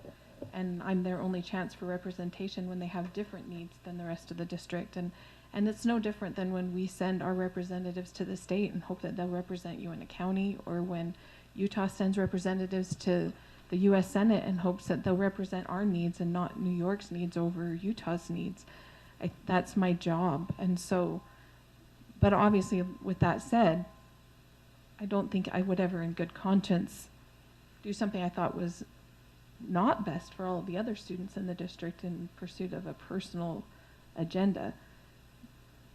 But I don't like the idea of having a policy that requires me to evaluate whether, I respect everyone's right to vote, to however they choose to vote. And so I don't want to sit and evaluate whether the next board member had a good enough reason or what their intentions were, because at the end of the day, I'm just going to respect their vote. Can I make a suggestion? Yes. Okay, I'm going to suggest some language, and I'm not recommending, but here's a suggestion for food for thought for the board to consider. Okay, all right. So here's how it would read: in addition to representing the district from which a board member was elected, board members should consider the needs and desires of and the impacts on the whole school community when making decisions. Can I say something? I think this board works very well. I think we all want what's best. But all of us know in the past that has not been the case. That's true. I can personally say that I had a school board member that I would never have called. So I'm just saying that, yes, I think our board works very well, and I'm okay if somebody takes a call from somebody who's in my district. I have faith in this board, but I do think in the past that has not been the case. So I think that I am willing for anybody to call me. And if somebody called Robin and didn't feel comfortable calling me, I wouldn't take offense to that. But so I think we need to make sure that that this district realizes that, we can call anybody. If they don't feel comfortable for whatever reason, it's a small town. So I would hate to have somebody not want to call just because they didn't want to talk to me. So I like adding something in just because, and it's nothing on this board. I think this board works very well. I'm talking about past stuff. Denise, are you okay with adding what the superintendent just read? Yep. Robin, what about you? Yeah, I think it shows value. We value the entire community. So that's all. Okay. Just the optic, really. It's not really a. Todd? Yeah, I'm good. Tanya? Okay, so now I'm a little bit lost. We're on second reading. Can we add that tonight We can. and pass it, or do we have to pull it? No, No, we we have to make a motion. we can add it, and then Add amended, yes. I'll add it right now. Okay. And then when we do the reading, we'll want to make sure that we just, in the motion, that we add that, right? Okay. Okay. So Everybody okay, board members? Yeah. Well, he'll show us, right, when we're together. Yeah, you're just putting that in 4.11, right? Yes. Reverbiage. Yes, Okay. I'll get it in there. Where? Okay. 4.11 in that. It'll be, we'll put it in. Obligations or resolution or? It really doesn't matter. We can put it right at the end. So yeah, we'll just put it at the very end. Is there right now a 4.11? Is that the last one? 4.11 is your read out, there's your new complement. Okay. 4.11 is the board members are ultimately accountable to their So we'll constituents. Throw it. It could be 4.12. It says, board members are ultimately accountable to their constituents. I can put- I To can this put end, it the board in. member may evaluate the effectiveness. Oh, that's a different. That's a different one, sorry. Basic principles and procedures. That goes. Can't we just add a 4.12? Uh-huh, yeah. Yeah, you'd Just have do to that, add throw it at the end, 4.12. Let's just do 4.12 and add that at the end. Is that okay? Board members? Robin? Okay. I have a quick question, though. this is not regarding that one. The other one that we added, in this, evaluation plan, Uh-huh. I like everything here except, and this is just, might just be me, it's just my only, maybe my own concern. It says, or some of the board members follow the policy. And my only reasoning for that is I just don't like divisiveness or like internally pecking at each other. I don't want to try to judge my other Where are board you members. at, Tanya? I'm sorry. Number 2. Number 2, the margin of this one. Okay. I would just like to strike, or some of the board members follow the policy. Yeah, that's easy, and really, you know, we're not like approving this tonight or anything, Right, this so is if you just a guys have any worksheet. other feedback, let me know. I'll go Otherwise, ahead and make- I'll make otherwise I note of love that. it. I think Yeah, it's great. I'll make note of that. You guys messed around till you made Denise mad and she's left. She'll be right back. Okay. We're gonna move on to item number 3, minutes. Grant? All right, so I sent these out to you today. Well, other than there was, we had our meeting with the legislators, the day before last board meeting, and so, because we couldn't amend the agenda at that point because it stated which minutes we were going to approve, we bumped it to this time. So we have 3 sets of pending minutes for the board to consider. There's the one from our meeting with the state legislatures on December 12th, our work session minutes, which I know I'd sent out to you this morning, and I know several of you had reviewed it, and then there were some changes that were made. That's why the current document has a red line. It shows highlighted in blue what was adjusted, really just added and clarified. And then the pending minutes for the business meeting on January 10th as well. So unless there are any questions or changes that need to be made with it, I would recommend that the board approve these when they approve the consent calendar. We're working on minutes, Denise. Yeah. Do any of you have any further changes, Robin? No, but can we go back to the policy, the last one, really fast? Or not? I just wanted to add something on 2.7. I forgot till I saw my notes. Okay, on the 4.12, is that the number we give it? Oh, gee, I'm No, so sorry. That same document, but 4.717, right? Yes. So we're back to 002. Can I go back to B2? I'm so sorry. 2.7. Okay, I'm there. This is just, I just wanted to add on 2.7 and educational excellence. To ensure facilities and resources are adequate for the proper functioning of the schools. And educational provide educational excellence. I don't know, that's kind of dumb. It just was bugging me that I felt like it was a hanger. I just felt like we needed saved. Just put a line through that, would you? Okay, I'll just redline I'm sorry, I shouldn't look back at my notes. I'll put a line through all of these. I had four suggestions. Sorry, That's good. Let's move on. It's fine. So all I'm gonna say about that is you better be ready to raise taxes. Yes. Okay, I just redlined that. Definitely. Let's move on. Okay, are we back on minutes now? Sorry. Robin, are you ready for that? Back to minutes? Yes, I love minutes. Okay. Questions for Grant on the minutes? Any additional changes? Everybody okay with where we're setting on them? Tanya? Okay. Now we're gonna go to purchases over 50,000. Grant, I'm sorry, you're up again. Hey, no, this is an easy one. There are no purchases over 50,000 in our contracts needing board approval. He couldn't wait for that.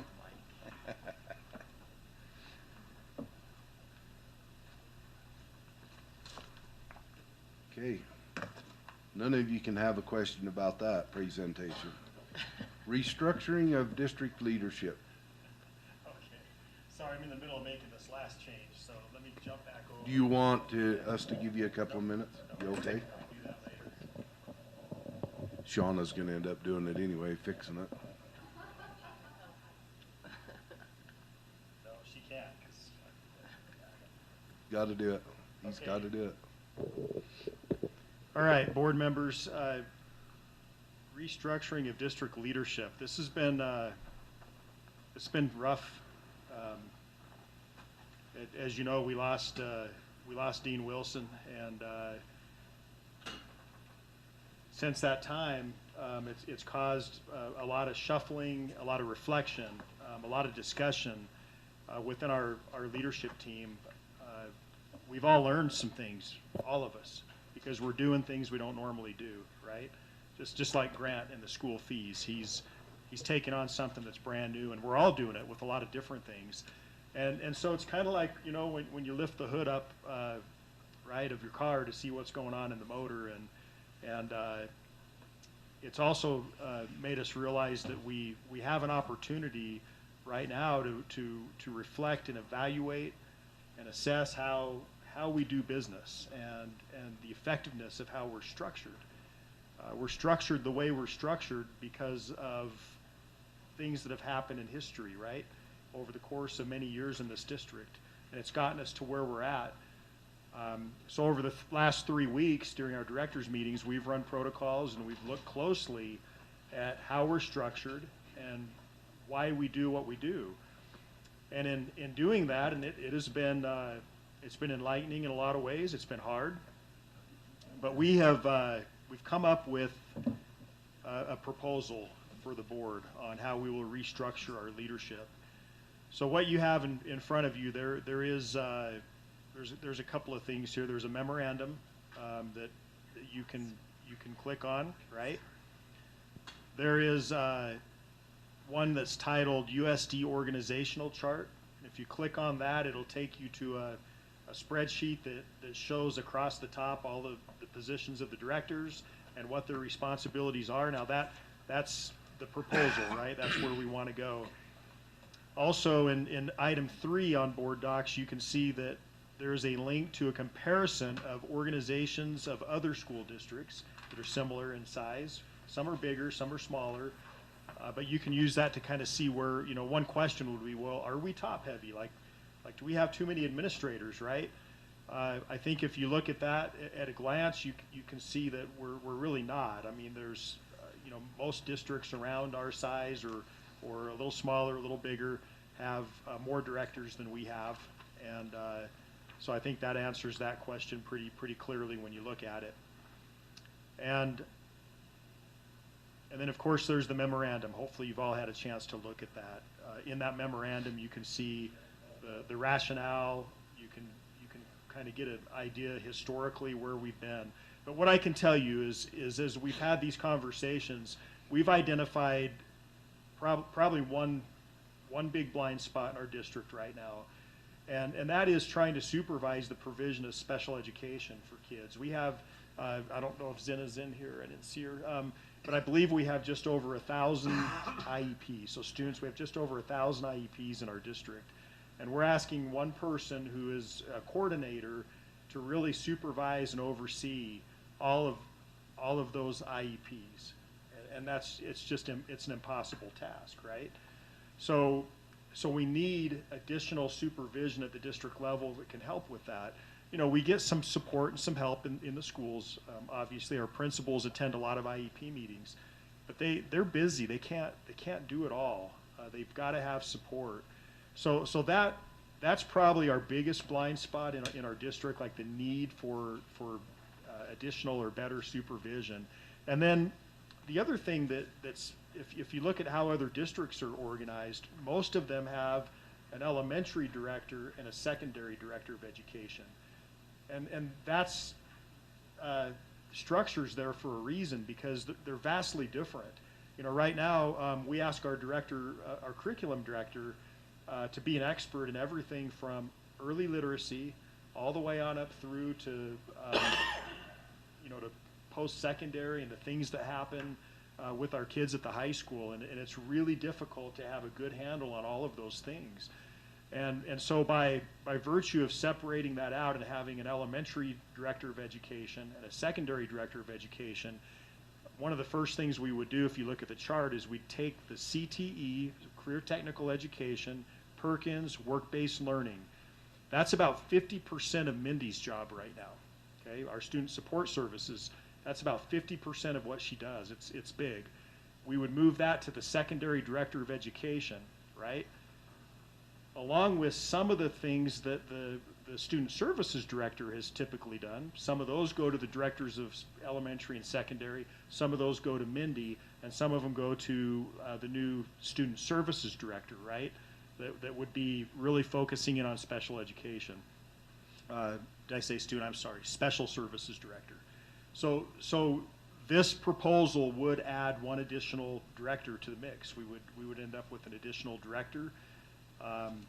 We would really lay things out differently in such a way that, I guess the other thing that's been interesting to me in this district is our directors, they might supervise secretaries, or they might supervise a coordinator or two that work for them, but we haven't had our directors supervising in the sense of evaluation. They haven't evaluated our principals, and so this changes that quite a bit, where now our directors would be assigned specific schools, so they wouldn't just be partners with those principals.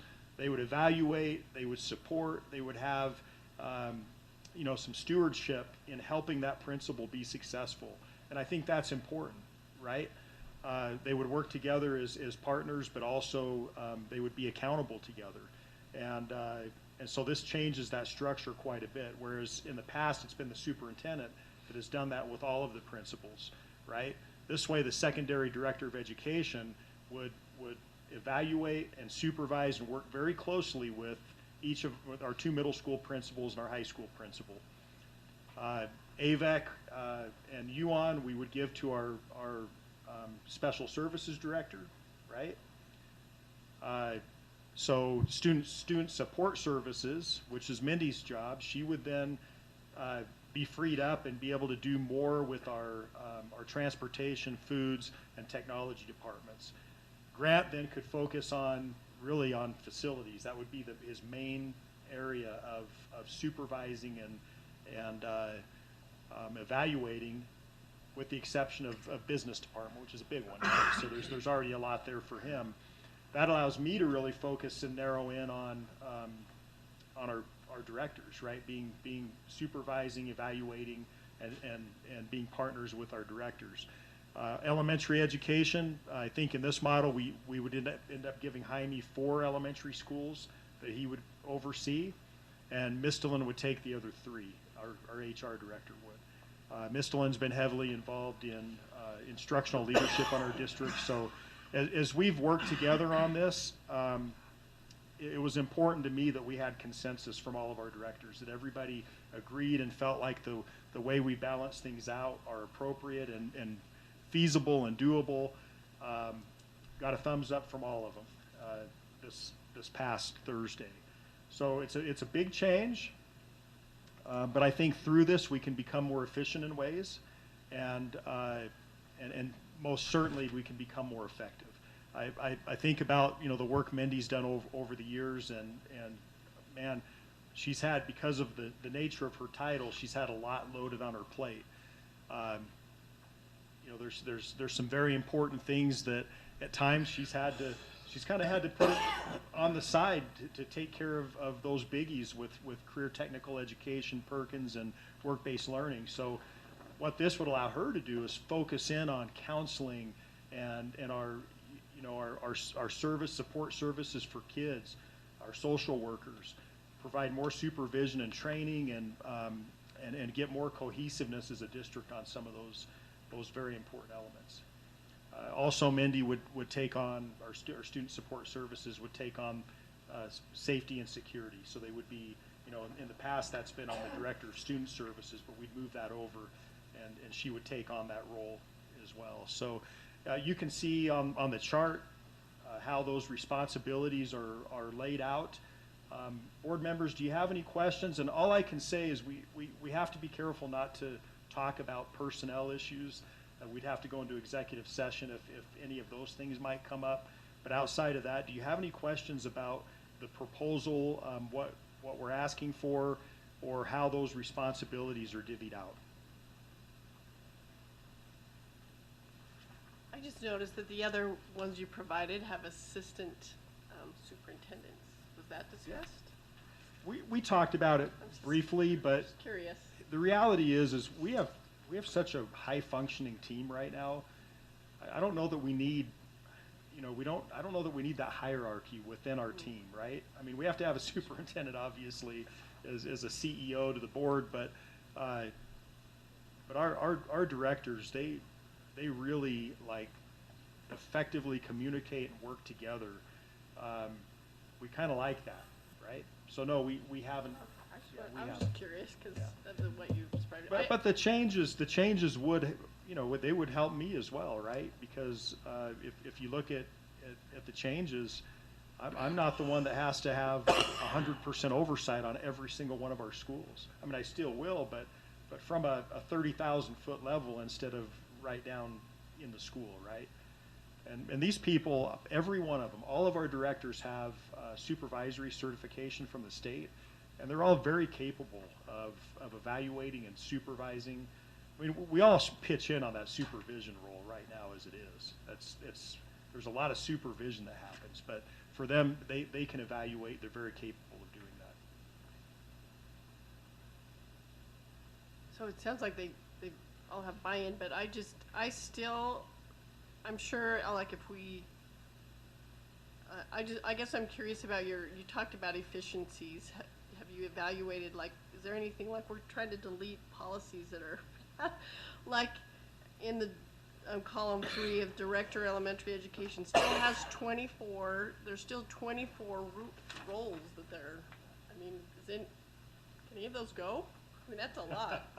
And life-work balance What we concerns do me. is big, right? I mean, we have 1,000 employees and I mean, just under 7,000 kids. There's a lot.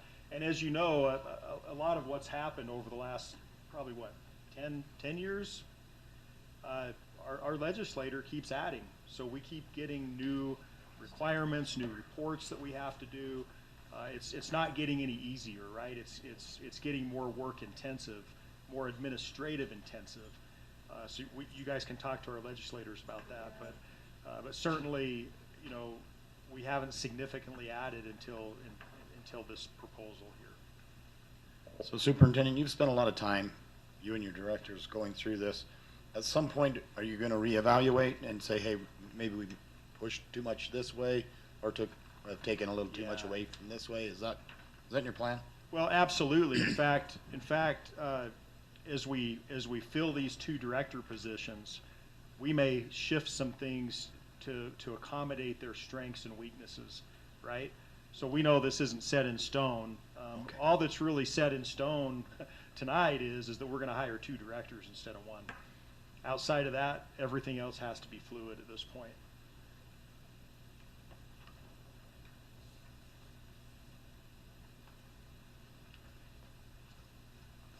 Board members, do you have more questions or comments?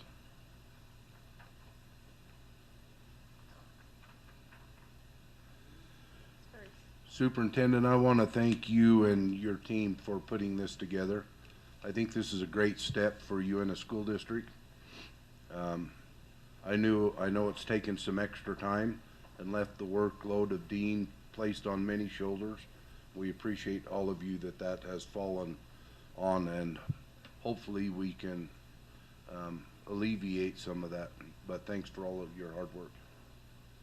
You're welcome. Thank you. Yep.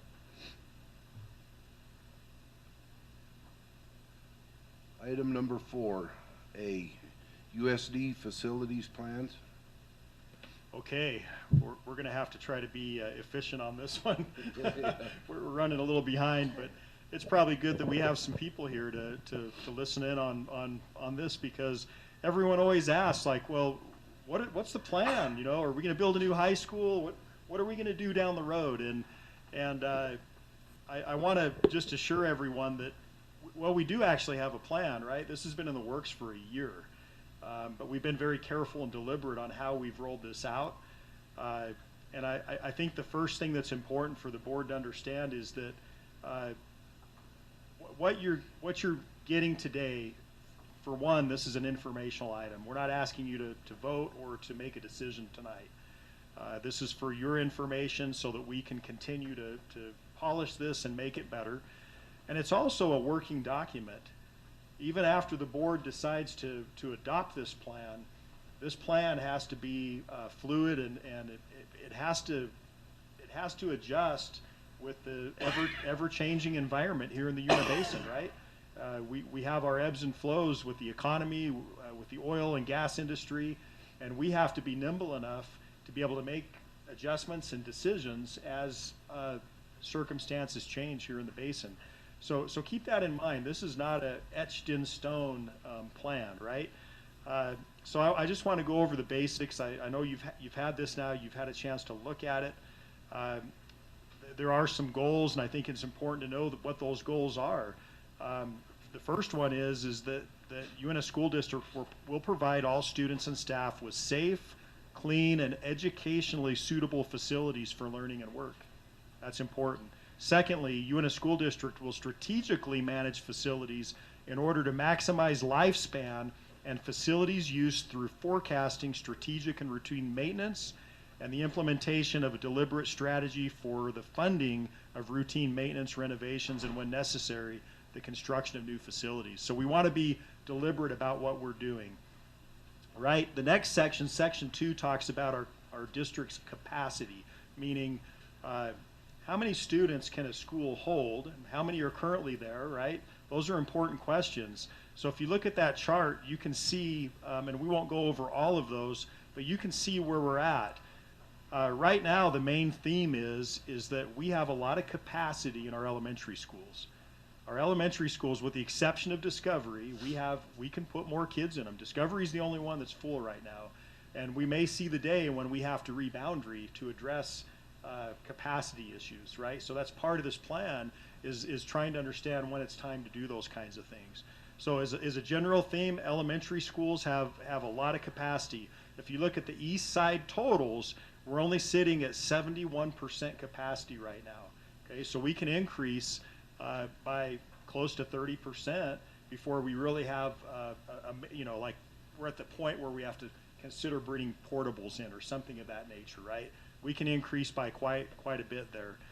If you look at the middle school situation, it's a little bit different. Vernal Middle School is sitting at 93% capacity.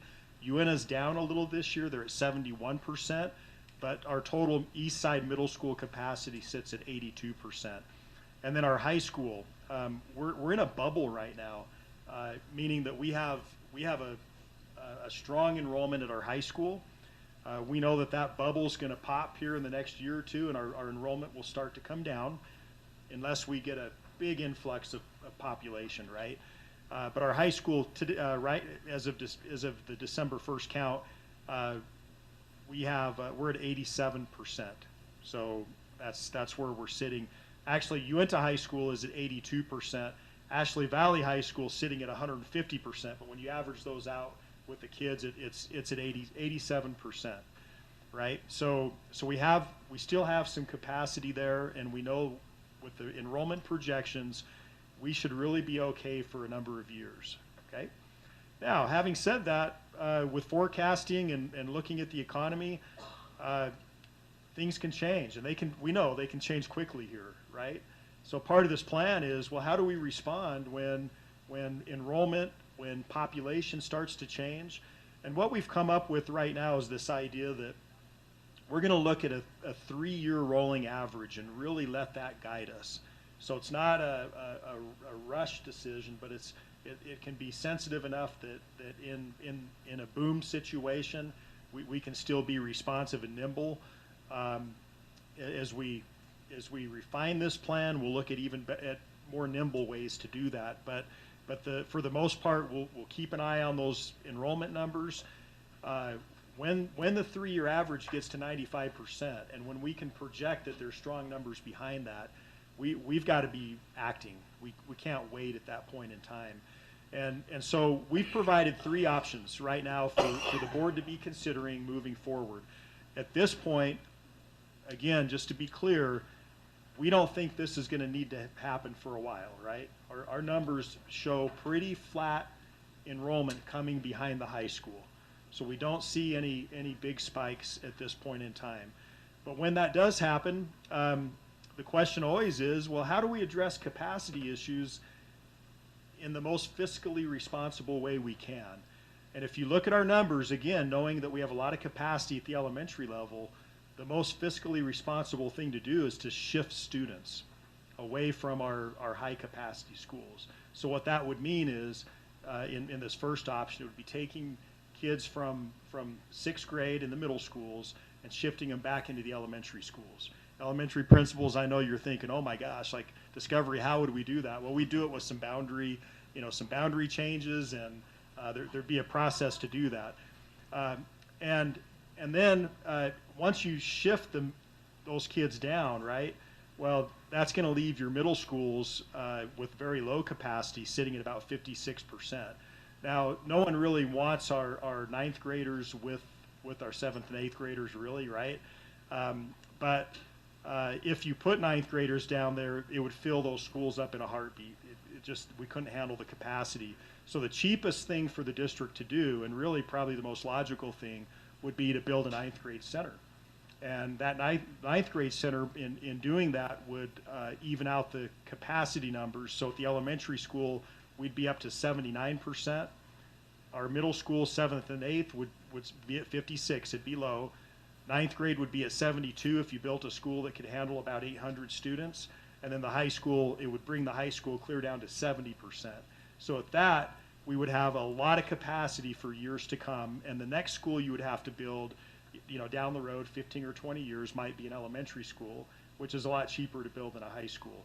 So from a funding standpoint, the board would be able to do that for about $60 million. I know that sounds like a lot of money, but in today's environment, right? I mean, our preschool is going to cost us $24 million to build, and elementary schools cost about $35, and to build a 9th grade center, it would be around $60. And then, of course, you'd have to add inflation onto that. So that's an option, right? I'm not going to take too much time on the other options, but option B would be to build a new high school. That would cost at a minimum about $125 million to build a small high school that could handle about 800 kids with the ability to add on to that. That's an option. You'd still have to shift kids down into the elementary levels. And then the option C would be to build a high school and a middle school to keep the grade level configurations where they're at. That option would cost about $185 million. So keeping in mind that the board, the community would have to have a lot of dialogue and decide what do we want and what are we willing to pay for, right? There's a lot of options out there. These are just 3. There's infinite numbers of options out there. What I've done is I've given you a low price tag option to consider that would really serve the district well for a number of years. I've given you a middle price tag and a high price tag. If we were passionate enough to keep our grade level configurations where they're at, then it would take a huge bond to do that and a big tax increase for our community. So the purpose again of this plan is just to make sure that we're in a situation where we're well prepared. We've already thought through all the various options, and we have an idea of what the timeline would be for bonding and for construction, so that we're not ever caught in a situation where we're wondering what to do. The other important thing about this plan is if the board feels like one or two of these options are really more the most feasible way to go, the board needs to be thinking about acquiring property that would accommodate one or more of these options. So that's another purpose of this is to start that planning and act now so that we're in a good spot, right? Because we can buy ground. I know everyone thinks, oh man, it's so expensive right now. It isn't going down, right? It's only going to get more pricey down the road. So the board, we're leveraged well because we own some property and we can trade or sell and buy, but we got to be thinking about what that might look like moving forward. So with that, board members, there's a few things highlighted in yellow We don't have time to go over all of those things right now, but if you can read those, one of the big conversations is this idea of what should our fund balance be. And if you remember, about 3 years ago, we had a conversation, and we deliberately said we would adopt a balanced approach, which at that time meant have enough of a fund balance to build an elementary school, right, and to maintain our facilities, but that we would bond if we had to go for a middle school or a high school. Well, that's back when an elementary school would have cost us about 18 million. And today, that same school is going to cost 35 million. Our fund balance isn't anywhere near that. So the reality is we're probably going to be looking at more, not a balanced approach, but more of a a fund balance to support maintenance, right? And then bonding if we need to build schools. That's a whole nother conversation that we need to have. We don't have time to have that conversation tonight, but be thinking about it, because I do believe that is important for us to come up with a good strategy on what that fund balance should be. Yep, agreed. Thank you, Superintendent. Yeah. Any questions, board members? So just a comment, there were a number of you that came in late, and some of you may have heard that we were going to be building a new high school or a new ninth grade center. Remember, the first of this conversation was simply, we're looking at a 20-year plan. What will we be doing in the future, and how are we going to prepare today for the future? So don't get any word out there that we're making changes and Discovery's going to stay the same for a while. I know that's where a lot of folks I communicate with is, and so you start talking boundary changes there, and I get a lot of phone calls. So, but Superintendent, appreciate the work and the effort. You've put a lot of thought into this, and it gives us, like I said, there's probably thousands of options, but the reality is we do need to start planning and moving forward with some sort of. Well, I want to thank our facilities committee too. You know, they've seen this many times. There's been a lot of feedback, so I appreciate. You know, it's not just me, right? This has been a group team effort, and I appreciate a year-long work that's been in progress. So thank you. It's been good. Just so the public and everyone understands, as we've worked on this for the last year, what we're trying to do is as buildings prices have skyrocketed, and everyone that we run into wants to know, when are you going to build another high school? When are you going to do this? When are you going to do that? So the first thing we are trying to do is set some triggers so that at the appropriate time, and that's where the superintendent was talking about the 3-year averages and the predictions coming up of when do we start talking about, are we going to build another high school or a ninth grade building or whatever, just so that the folks here know that this board is committed to doing what the public wants. And so that's the reason there's not a fund balance sitting in there, so that we can decide as a board and build a building. When this time comes, we're going to come to the public and explain the facts to you and ask you, what do you want? And this is the price tag associated with this option, and this is the price tag associated with that option. And as a board, we've been committed in doing what the people that live in the valley that is paying the bills, and that's what we'll do. So we're just trying to get a plan for the future so that we're not caught off guard by acquiring ground now and doing some of them kind of things. But when it becomes actual time, we're going to ask the voters what they want and what they want to pay for, and that's what we want to do. Board members, do you have any other questions or comments? We're on time. Thank you, Dave. Thanks, Superintendent. Enrollment projections. Our business administrator is going to go really fast since we're late tonight. That's right. You know, the thing that I'm thinking of now, based on this conversation we've just been having in terms of capacity and all of that, is the things I'm about to show you kind of speak to that in terms of like how soon are we looking at getting at capacity and whatnot.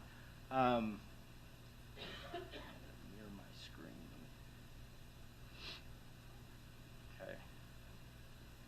So, big thanks to, again, my staff and their help, Sarah Flukiger and Rodrigo Jurado for helping me put this together and get me the data that we needed for this. The biggest thing that I want to talk about today is, and stress on this, is that when we project in terms of like how many students we anticipate there being in the district next year, it's not a super precise thing, and there are a lot of variables that one has to consider when we go into that. So I want to, first thing we're going to do is kind of give you a look at the economic snapshot of the county, talk about enrollment trends district-wide by grade and by school, and then share with you, based on all of this, what we're tentatively projecting. So when we look at the economic snapshot from the jobs.utah.gov report, we see some really good things for Uintah County. If you look, and it's kind of hard to see, but it talks about in this section right here, Uintah County in terms of job growth has grown much greater than the rest of the state and the United States as a whole. Our job growth has been at 7.6%. Our unemployment has been really low. We're doing some great things, okay, in terms of the economy here in the basin. With that would make you think, well, because that's the case, and we've got strong economic growth, you would anticipate a growth in the terms of number of students enrolled. And one of the things I just want to flag is that we opted for kind of a conservative forecast despite all of this, and there are a couple reasons why. Big thing is we were looking at, we've seen a pretty substantial decline in birth rates throughout the nation as a whole, but also here in Uintah County. And we watched that to see, you know, how many of those kids that are born in a given year are going to end up in our kindergartens, for example. And we've seen kind of a downward trend with that. We've also seen some things that have created some challenges for the basin in terms of, you know, while we're having some strong growth in terms of jobs, we're also seeing this same economic snapshot talks about having issues, dealing with issues of housing, right? And getting people in new homes and also rentals and things like that. So we're seeing that at the same time. We've got a presidential election on the horizon that could dramatically change things for the basin, right? Right now, for instance, it's not allowable to do drilling on public lands, or on federal lands. But with a change in administration, that is looking like it would be a likelihood, right? And that could dramatically change things for our economy here. So, but we don't know. We don't have a crystal ball to tell us what that is. We also, just this past year, the state of Utah passed the Utah Fits All, or created the Utah Fits All scholarship program, the concept of vouchers that allow some students to be able to receive funding, but not go to go toward private tuition and that thing. So that might draw students away from public schools to some extent. And right now, that's a relatively low number, but I know that the legislature is looking at potentially expanding this, and that remains to be seen. Not to mention, this area is well known for its boom-bust economy, right? When there's an oil boom, then things go great and grow, and then at the same time it will flip. And we'll see that in some of the charts that I'm about to show you. So I guess the reason I flag all of this is because just to kind of justify the reason for going a little bit conservative with our numbers. We're looking at what we have been trending towards, and also just want to note that we're going to be watching this as we go, because you know our funding comes based on enrollment numbers, and so this is a big deal when it comes to our finances.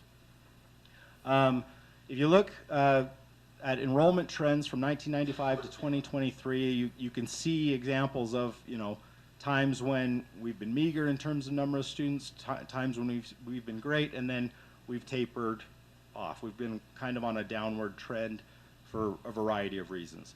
In terms of grade level for the past 3 years, This is the bubble that superintendent was talking about just a minute ago, where we've seen an uptick in terms of numbers of students enrolled at the high school level, but we're also seeing a decline in our elementary. So this is the wave that's going to follow that will make it so that we're not necessarily hitting those capacity levels that we were talking about. So for the foreseeable future, if trends continue, you know, we're not going to be at a point where we're needing to do some of those, pull those triggers on some of those options that the superintendent was just talking about.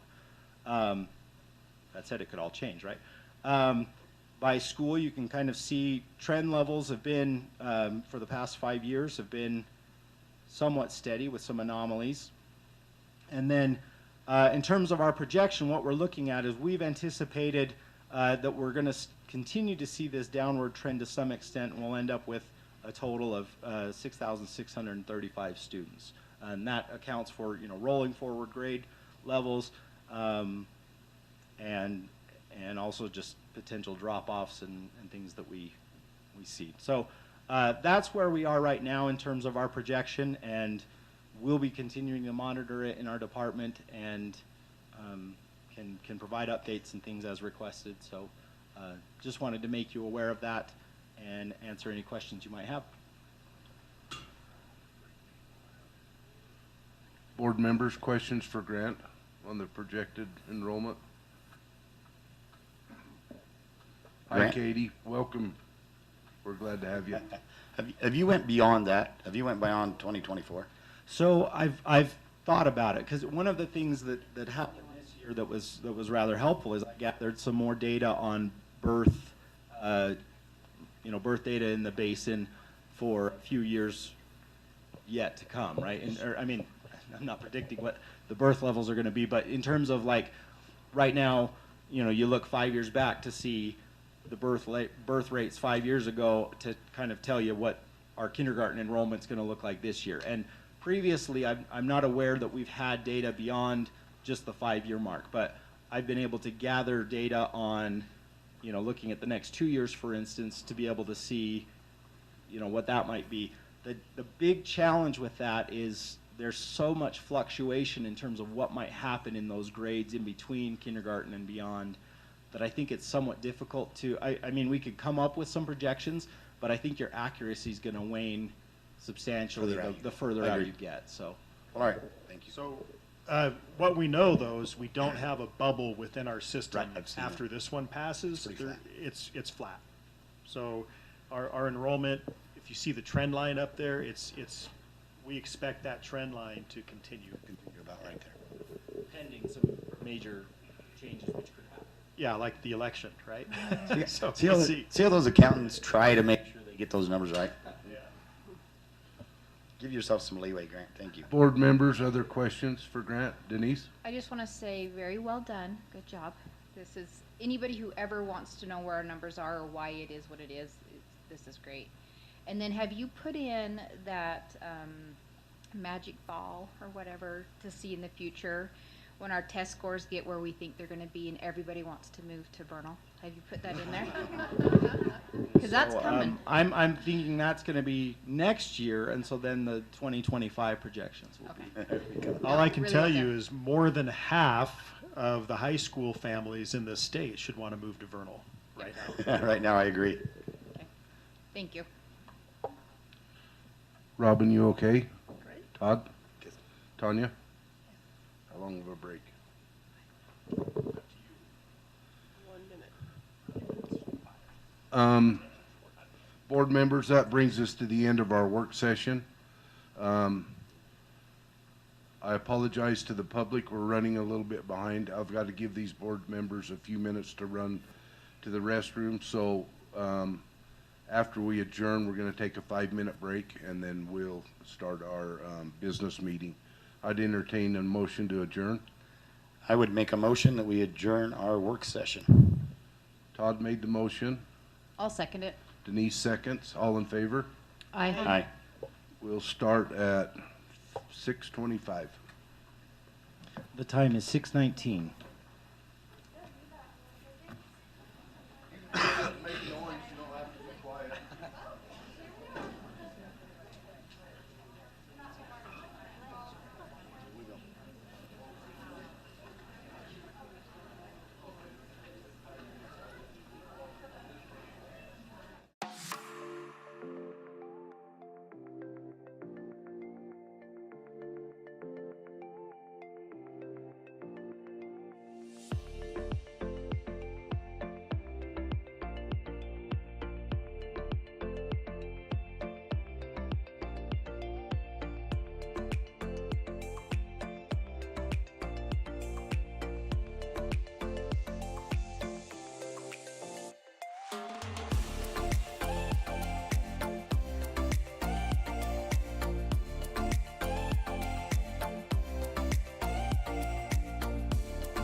Welcome to the Uintah School Board Business Meeting. Today is Wednesday, February 7th, 2024. The meeting is being held at Uintah School District Boardroom, 826 South, 1500 East, Naples, Utah. Present at this meeting is President Dave Shivers, Vice President Tanya McKee, Robin McClellan, Todd Massey, Denise Maynard, Student Board Member Representative Kate Larson, Superintendent Dr. Rick Woodford, and myself, Grant Stoddard, the Business Administrator. The time is 6:26 p.m. Welcome, everybody. Sorry we're running behind. We're glad to have you all here. We're going to start our business meeting with a reverence by Zane Carson and a pledge by Bowden Gardner.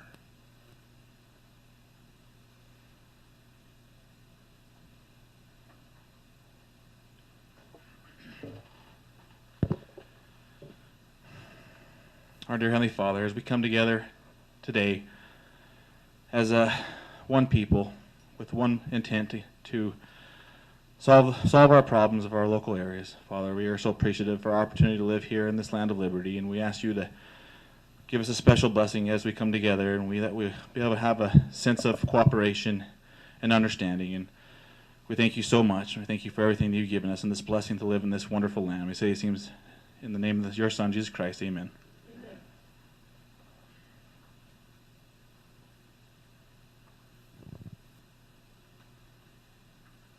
Will the audience please rise and join me in the pledge?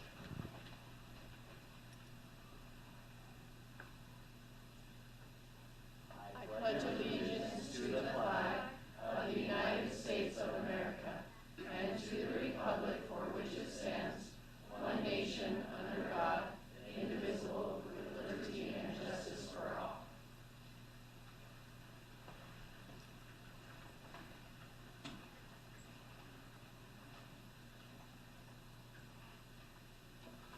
Best part of the meeting. Thanks, Zane and Bowden, for helping us with that. Our student board member report by Kate Larson. She's grinning at me, see if I forget her name. I'm terrible with names. Okay, this month we actually have some fun things going on. So last night, girls basketball won their senior night 40-35.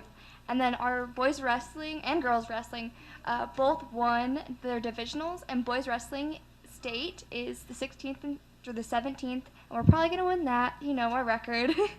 And then swim, our boys are the region champs. And football, we just hired a new coach, Coach Lanos, and he's got a good resume, so we're looking for a good season. And then drill, we also were the region champs. Also, on Monday, February 12th, we have our Sterling Scholar recognition, and I'm going to read you who all is Sterling Scholar, because it's kind of cool. So our music is Annabelle Johnson. Our visual arts is Emberly Kinsey. Our general is Lewis Pettit. Social science is Cole Manwaring. I'm the World Languages Sterling Scholar. Science is Riley Crane. Dance is Kaylee Russell. Business is Jacob Knox. Agriculture is Hattie Horrocks. Math is Bowden Gardner. And Family and Consumer Sciences is Emma Acock. And so that will be on Monday, and I have invites for you guys. And then finally, at the end of the month, we have FFA week to celebrate our FFA program is the 20th through the 22nd. So there you go. Yay, winner. Thanks,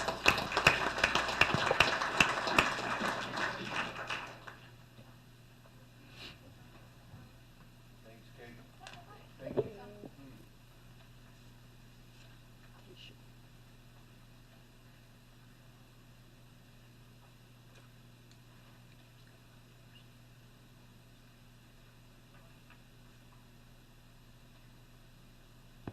All right. Mr. Gibson couldn't be here today, but it's my pleasure to introduce some of our celebrations. Rihanna Baldwin. Mr. Gibson provided me something to read. We'll see if I can do it justice. As I shared last month, the Utah All-State Band and Orchestra take the top 1% of students in the state. To become a member, you have to submit an audition. This process is all online and videoed. Plus, there is a small fee to audition. In the 6 years I have had the orchestra program, I have probably had a few students that could have qualified for the orchestra, but none have been brave enough to audition until now. Rihanna came to the high school as a shy and reserved person. I could not get a word out of her for the longest time, but she had talent and her viola did the talking. She has since finished a couple of years in the orchestra and even a marching season in the color guard. She is still fairly quiet, but not at all shy around me anymore. Of all the people to try out for the All-State Orchestra, I never would have guessed she would. Today, she has the honor of being the first person to ever be a member of the Utah All-State Orchestra from Uintah High School. She performed in the Abravanel Hall on January 20 last month. We would like to honor Rihanna Baldwin for this accomplishment.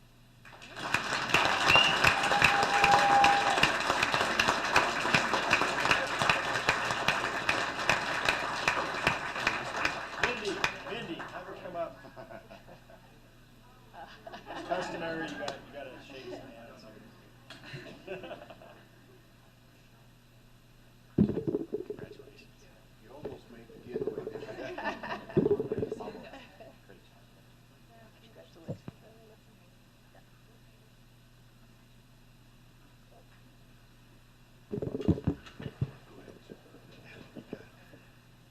So let's go ahead and, Tammy, do you want to come up? All right.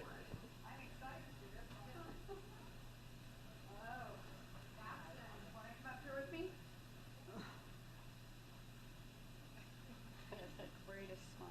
Show me your smile you give me every morning. All right. I want to congratulate our 5th grader, Paxton Massey. He and I'm feeling honored for placing 2nd in the elementary division of the Utah Treasure Investment Challenge. Paxton, who is dual enrolled at Discovery Elementary, and he's in 5th grade and he homeschools, and he finished 3rd in this competition of Utah Treasure Investment. Overall, 3rd place. So you got 2nd and you got 3rd. Oh, awesome. The Utah Treasure Investment Challenge is a 10-week simulation of Wall Street investing. So you're going to do this for Mrs. Christensen now, right? Because she's not very good with me. Students are given $100,000 on hypothetical funds to invest. The goal is to help them learn about economics and financial markets. Axons, whose mom, Whitney, served as an advisor, was able to generate a 1.05% net return on his investment during the challenge. The markets were down overall by nearly 1.5% during the same time. He received a reward on January 26, 2024 in Salt Lake City by Utah State Treasurer Marlo M. Oaks, and we are so proud to have him at Discovery Elementary. Great job, Paxton.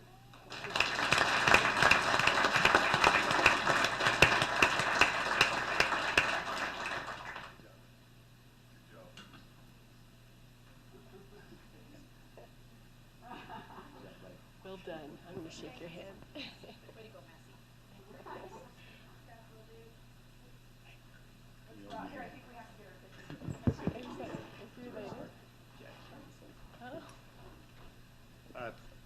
Mr. Mumford, I think you're back up, right? Back Yep. again. Okay, great. Lily, you want to come up here? Okay. Also, Mr. Manwaring wasn't able to make it tonight, so I have another pleasure of introducing Lily Carlson. She was chosen for the All-State Art Show for Sister of the Innocents. You can see it up there. It's pretty awesome. Graphite on paper. She was also chosen for the State School Board Purchase Award, honorable mention for the Senate Award, and honorable mention for the 3rd Congressional District. Mr. Manwaring tells me that Lily has many strengths and many talents, but that her greatest strength is the ability to work hard and persevere past good enough. So great job. Congratulations.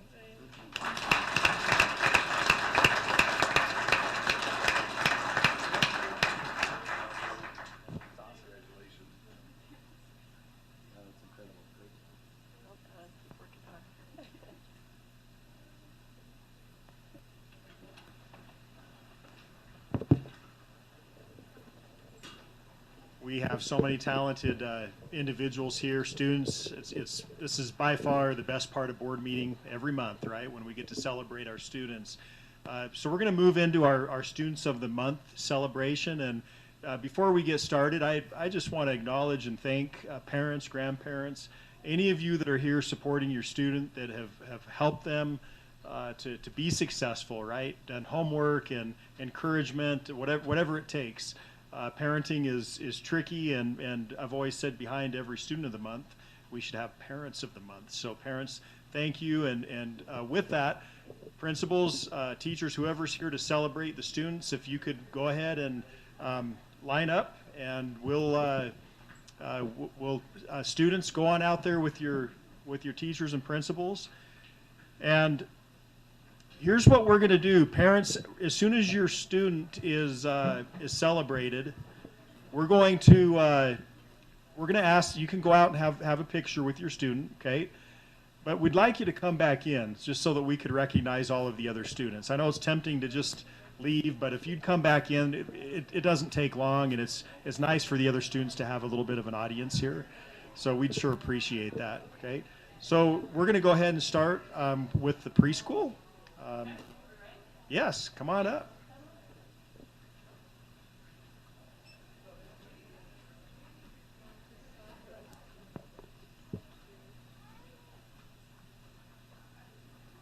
You need to stand in front, not behind this. Come stand over here. Right here. Stand over here, Raymond. Because if you're behind this, you're not tall enough.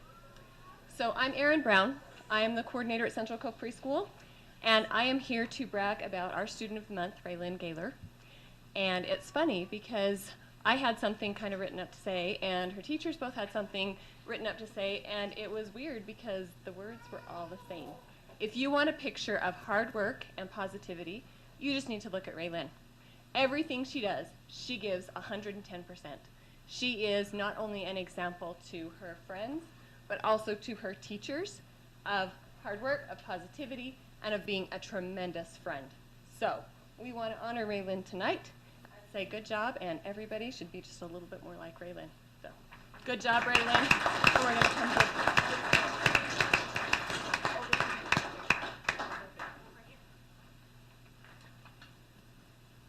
Come on over here.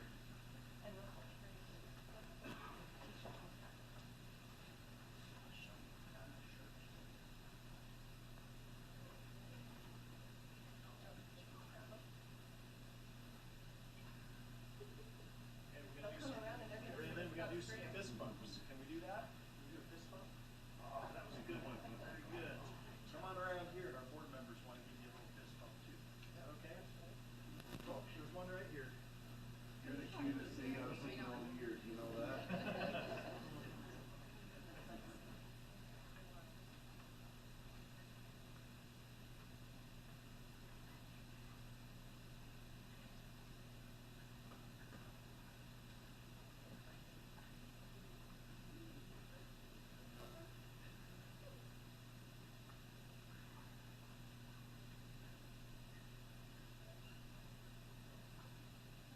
Let's give Raylyn one more round.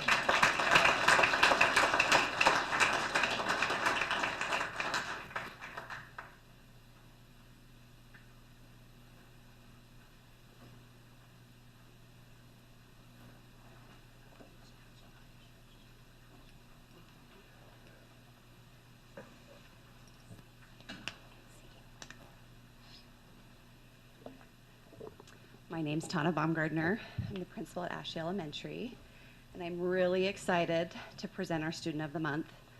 His teacher and I were kind of like fighting over. She's like, oh, I really want to come, but I have parent conference, and I'm so sad because he's so amazing. So I'm so excited to present Dylan Gardner as our Student of the Month. He's a first grade student in Mrs. Hunt's class. She did write up a little thing for me to read because she's so happy for Dylan. She said, I've chosen Dylan Gardner as the Student of the Month. He's the most kind and respectful child I've ever known. He always does what he's asked, and often he's ready where he needs to be or doing what he needs to be doing without even being asked. He is kind to me and every person that he's around.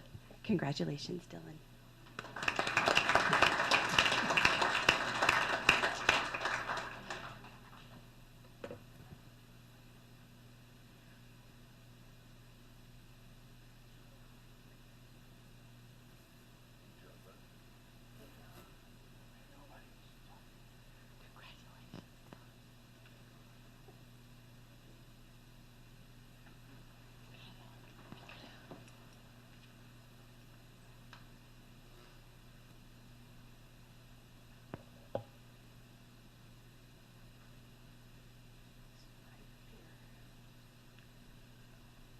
name's Chris Labrum, and I am the principal at Davis Elementary. And if you don't know by now, Davis Dragons are the best.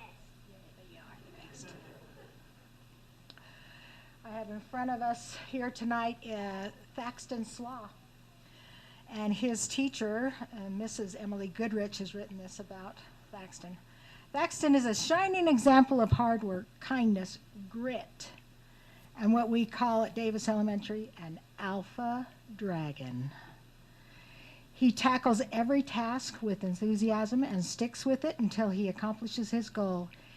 His genuine kindness and consideration for others promotes a harmonious classroom environment and reflects the respect he has for others and himself. He has a positive impact on his peers and teachers alike. Thaxton's commitment to excellence and winning attitude make him a well-deserving recipient of this organization. And here is your certificate. Thaxton Slaw.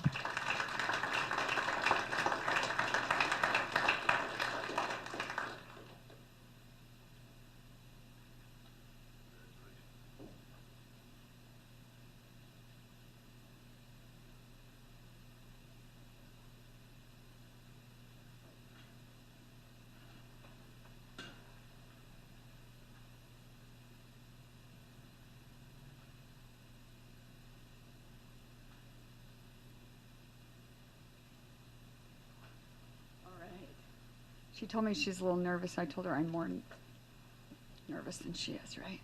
All right, our student of the month for Discovery. Oh, I forgot to introduce myself. I'm Tammy Christensen, the principal at Discovery Elementary.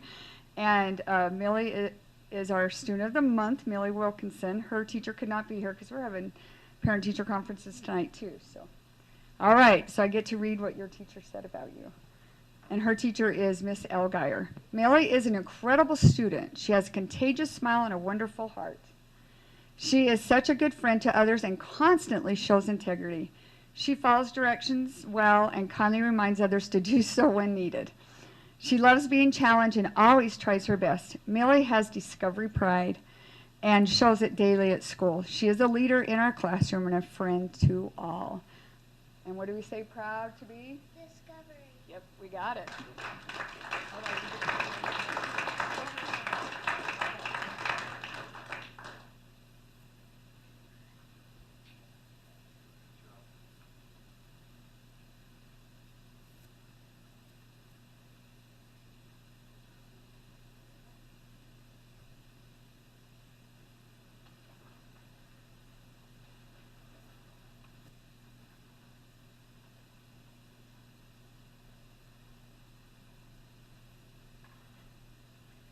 Hi.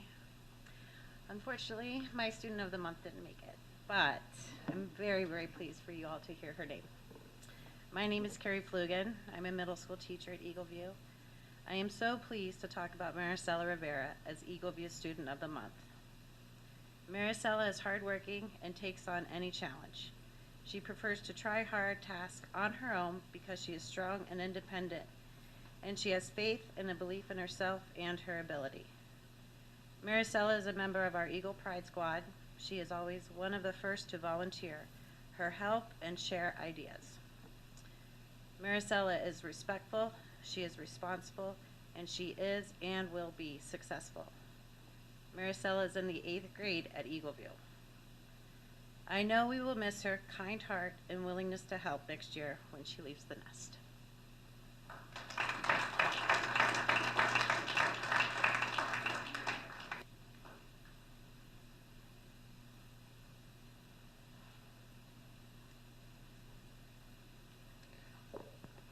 I'm Emily Arnold, the principal at La Pointe Elementary, and this is our leader of the Wolf Pack this month, Case Parson, and his teachers are here to tell us all about how wonderful he is. I have had the privilege of teaching Case not 1, but 2 years in a row. It's been a wonderful experience to see him grow. He's always been a natural learner, but he has also learned that it's okay to make mistakes and has learned to take those mistakes to get to new heights, which I greatly admire about Case as a learner in our classroom. I love having Case in my class this year. Case has a persistent attitude, and he also doesn't get frustrated when things don't go exactly the way that he thinks that they should. And he just perseveres, and he is a great student and a great example to others in our class. You gonna tell him? Oh, We've got to howl together to solidify our pack bonds. Are you ready? 1, 2, 3. Oh! Good job.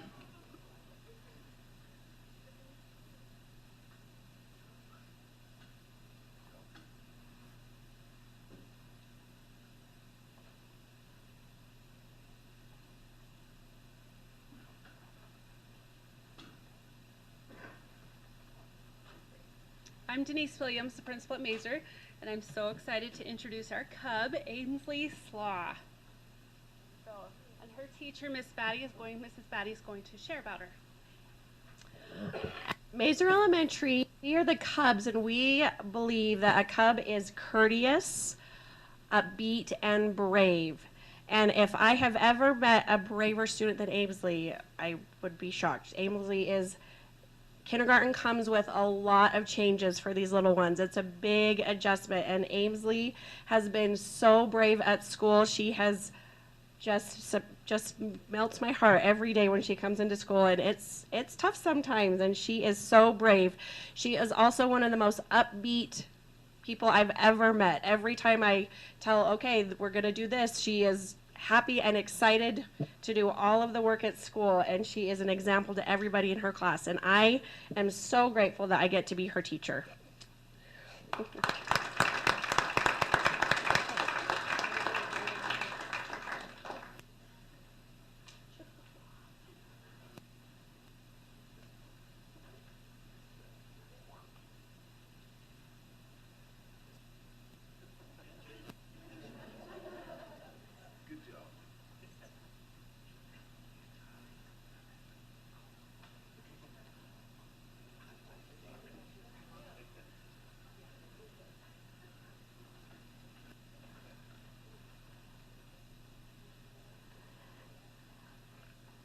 Hi, I'm Deanna Martineau, principal at Naples Elementary, and our student of the month is Matthew Olson. And Ms. Tanner, his kindergarten teacher, is here to talk about all the reasons why Matthew was nominated. Hi. So in life, the people we most enjoy being near are those who radiate joy wherever they go. Naples Elementary student of the month is this person. Each day, Matthew Olson is full of enthusiasm for everything that we do, and he always has a cheerful outlook. Matthew is a great student who participates in class, encourages and helps classmates and other teachers. He is always eager to learn more. His passion for learning is contagious. Along with learning, Matthew always treats everyone with kindness and respect. He has an extraordinary kindness to those who need extra help in the classroom. You can always find him helping guide them to where they need to be, or simply holding their hand to ease their anxieties. Matthew has a heart of gold, and students gravitate towards him and his kind mannerisms. He is always uplifting those around him with his encouraging smile or uplifting kind words. He's a wonderful example, and we are honored to have him in our class. If more people approached life with the positive and kind attitude of Matthew, the world would be a better place. Congratulations, Matthew. Kindergarten is so proud of you.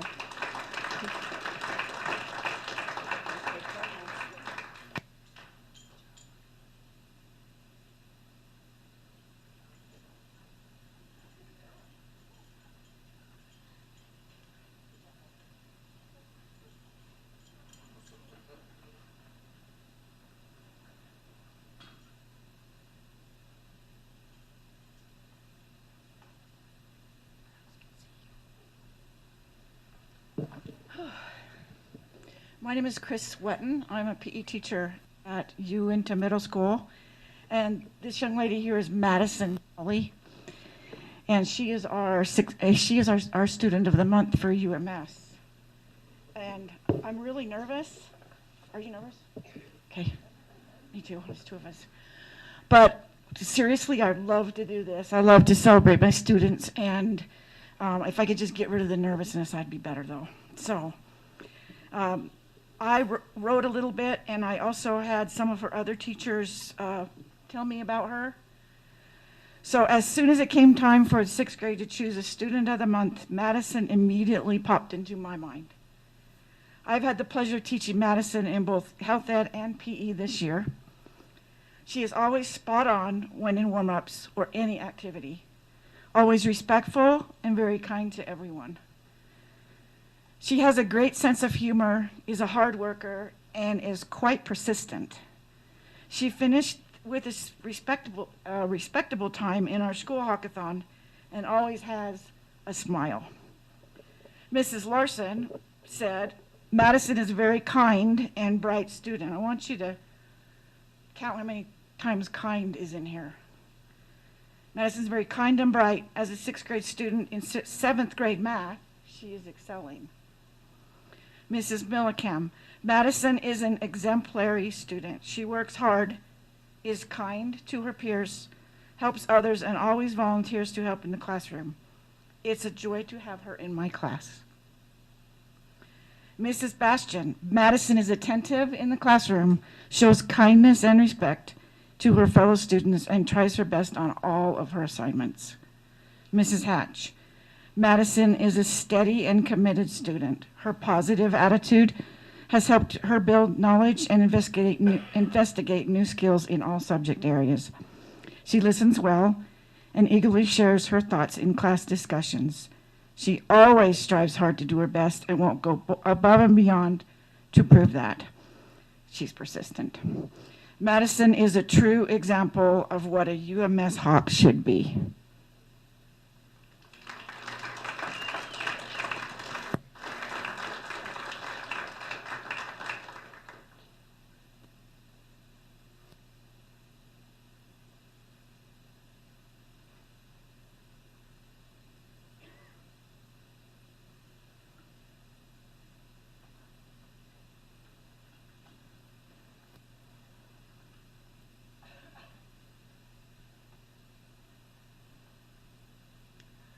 I am Aaron Olson, principal at Vernal Middle School, and our student of the month is Clark Dillman. Clark is a true learner because he takes responsibility for his learning. He always works hard and is determined to know what he needs to do to succeed. He's not afraid to ask questions when he gets stuck or if he comes up to a challenge or an obstacle, and he always works through those so that he can be successful. He is also kind and respectful to everyone around him, and we appreciate his example of showing Mustang pride every day.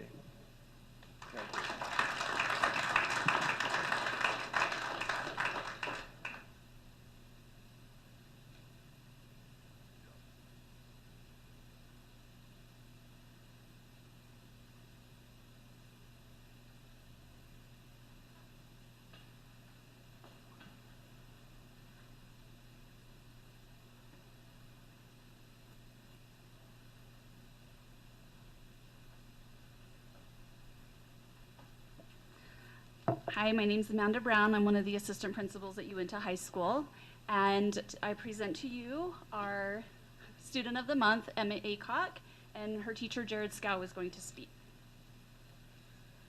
All right, I guess I'll read what I wrote, because it makes it easier. Emma Acock is an exemplary student. She is a great example of hard work, dedication, and integrity. Doing just the minimum requirements is not in her wheelhouse. Emma takes pride in consistently exceeding expectations on assignments and assessments. In the classroom, Emma may be soft-spoken, but her contributions to class discussions speak volumes. Her comments are powerful, insightful, developed, and accurate. When Emma speaks, others listen. Emma is the epitome of grit. She displays gratitude, responsibility, integrity, and toughness daily. In addition, Emma successfully manages multiple responsibilities while taking multiple concurrent enrollment courses through USU. Emma is impressive and leaves a positive impact wherever she goes.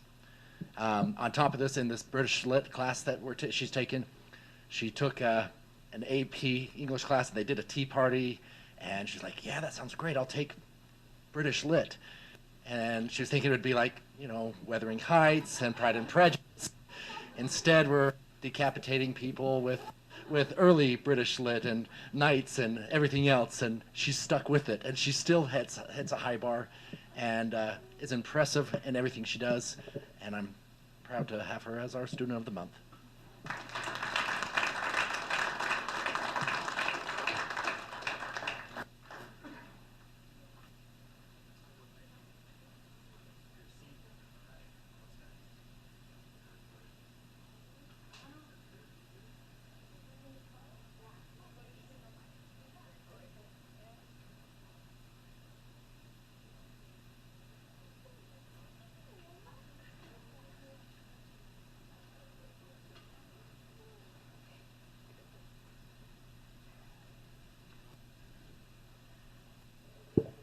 Okay, Jadlyn Foster is a student who knows how to get to school and get right to work. She isn't afraid of a challenge, and when she has had options to take easier classes, she pushed herself to take on more difficult ones and complete them thoughtfully. She's worked so hard that she's on her last class and will probably graduate a trimester early. So I would like to present Jadlyn as AVEX Student of the Month for February.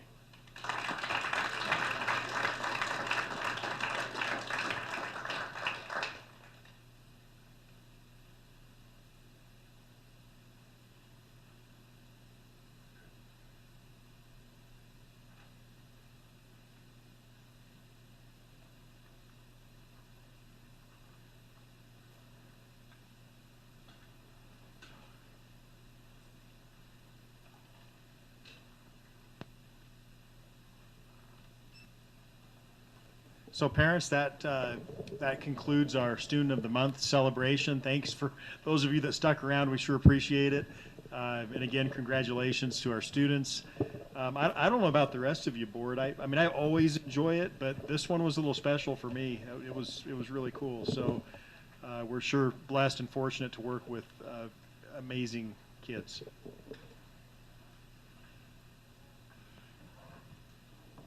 Okay, yes, thanks everyone for coming. Our school reports. Miss Shipton from the Uintah Middle School. The school middle.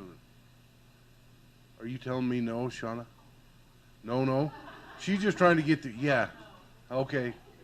She's trying to get the computer running.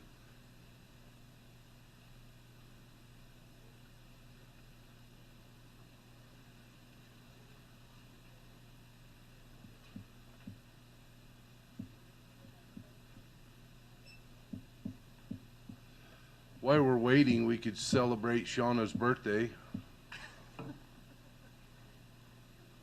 You don't want to celebrate it? I've got to that age too, Shauna.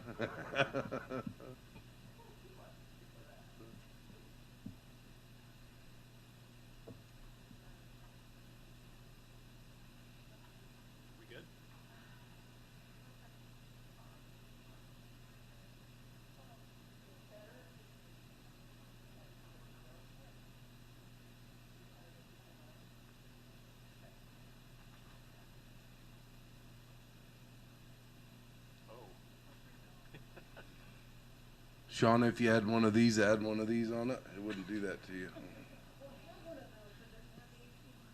you.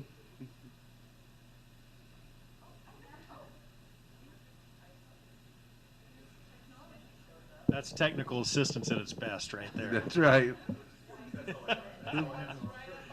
You just get in proximity and boom, it works, right?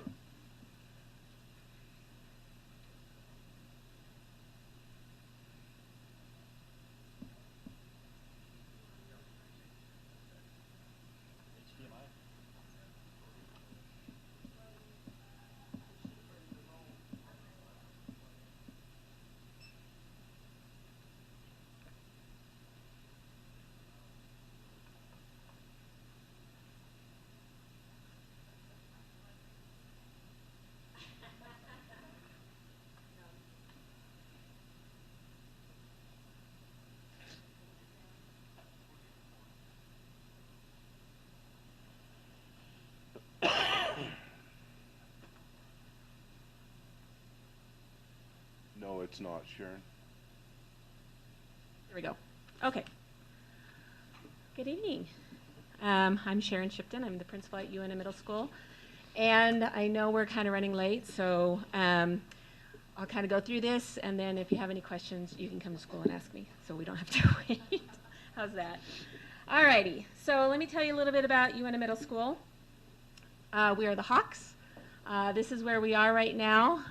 We have 589 students, 29 and a half teachers, and then we can go on down there. You can see counselors, admin, support, or like our social workers and our youth in custody and those kind of support people. We have 11 aides, 3 secretaries, two secretaries and a registrar is how I classified that, and our custodians and cooks are 5 each. So we have some great people in our school, and we appreciate them for all the hard work that they do. The one thing that I love about all of our staff here is they are there for our students, and you can see that when you walk in the building. I don't ever have a custodian or a cook who says that's not my job. They are there for our students, and we appreciate them so much. I showed this to you last year. This is our UMS vision, and as a school, we recite this every Monday morning. The kids by 8th grade know this by heart, and I bet if you ask some of our 6th graders, dang it, Maddie left, she could recite this to you by heart. And those things on the right-hand side, those hard work, accountability, witness, kindness, and safety, those are what we reflect as in being a Uintah Middle School Hawk. And so everything we do, we try to make sure we're hitting one of those things. So, alrighty. I wanted to talk about our Uintah Middle School student learning goal. This is our goal this year, is to increase our number of proficient students on the RISE test by 5%, but we also didn't want to just go to proficiency. We wanted to try to raise our kids who are scoring 1 and bring them up also by 5% so that we don't have as many kids in that 1 below proficiency there. So that is our goal this year, our student learning goal, and we are measuring that by our spring last year to spring this year. So we're going to tell you how we're doing on this. Our focus this year and how we're trying to achieve that student learning goal is we are spending a lot of time focusing on our students, both academically and social, emotionally. We feel like we have to have well-rounded students, and they need to feel safe and ready to learn when they come into our school.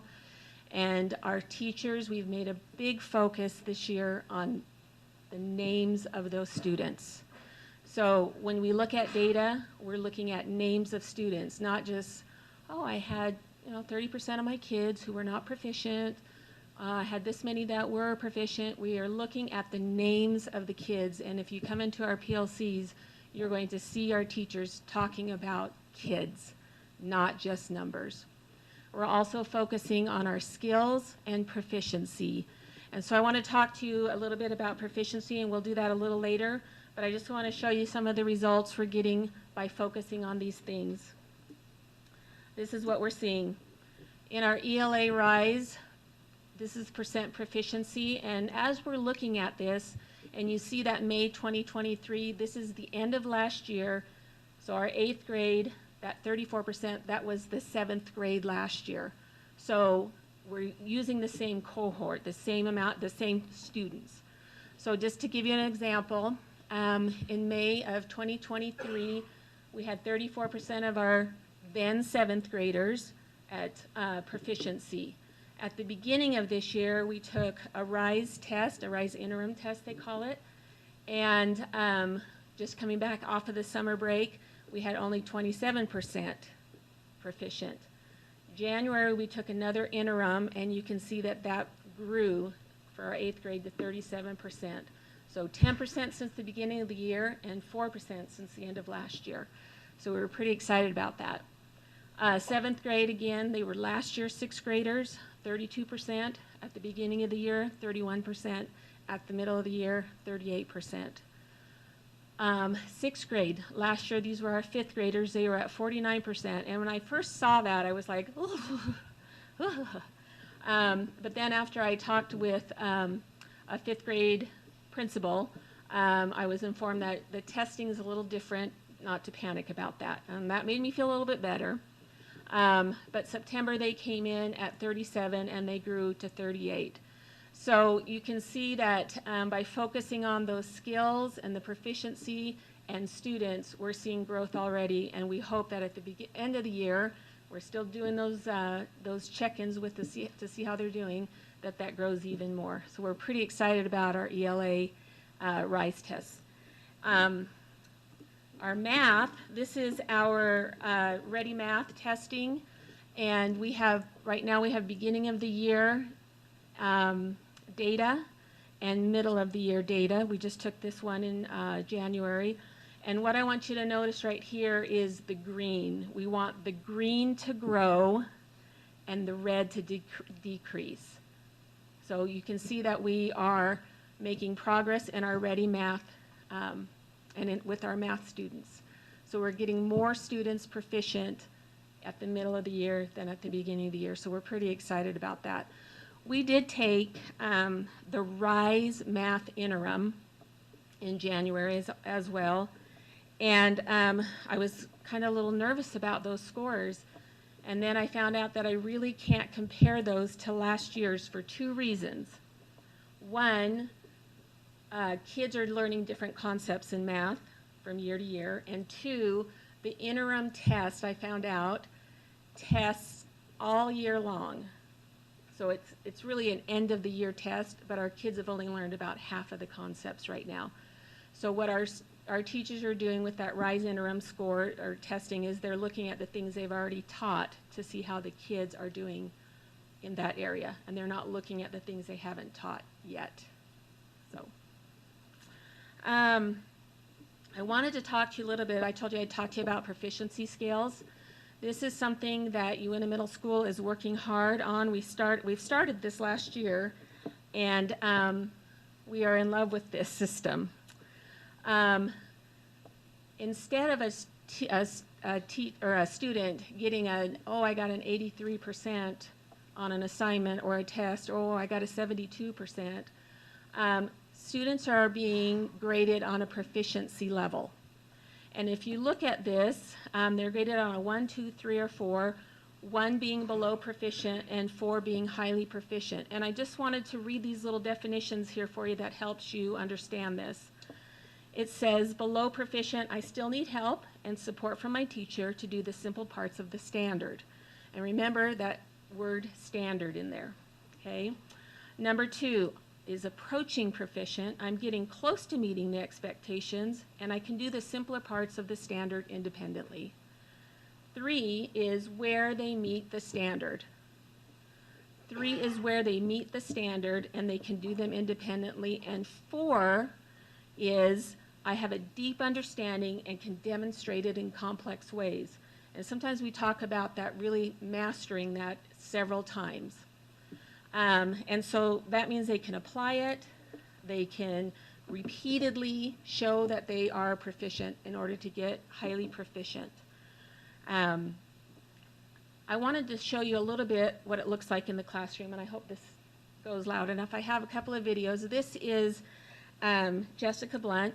She is a health teacher and a 8th grade math teacher at our school. And she allowed us to come in to film her because proficiency scales aren't just 1, 2, 3, and 4. It is integrated into the classroom.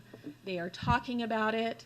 When we talk about proficiency scales and we're talking about standards, the student will get that proficiency scale at the beginning of that unit or the beginning of that standard, and they are following along with it, and they are following their own progress and tracking their progress, how they're doing with that standard. And we see this a lot in our classrooms where the teacher will say, if a student asks a question, they'll say, well, where are you? Pull out your proficiency standard or your proficiency papers, and let's look and see where you are on this standard. So I'm going to show you a couple of videos. They're like 30 seconds long each. Let's see if we can please get to work. Gotcha. All right, I'm as high as I can go here. Okay, so this one is where Mrs. Blunt reminds the students to write down and score to track their progress.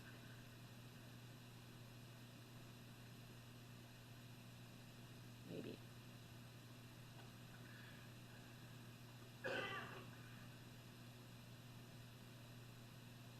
You told me it was going to work.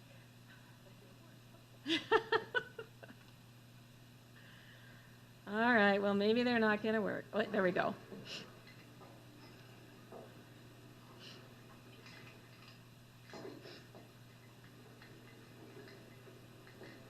Don't forget to put your score in your proficiency scale so you can see what you get, or rather, to see your progress. Okay, so right there she said, write it down so you can track your progress.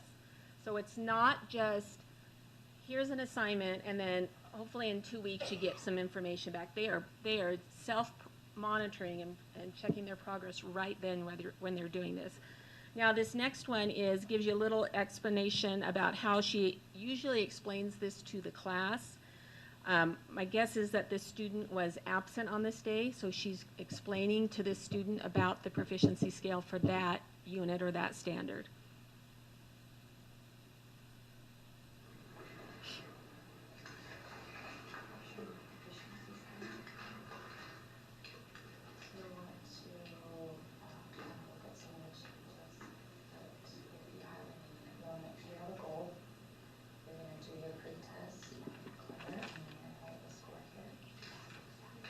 Everything that we're learning is in the developing box, so we can keep track of this section here.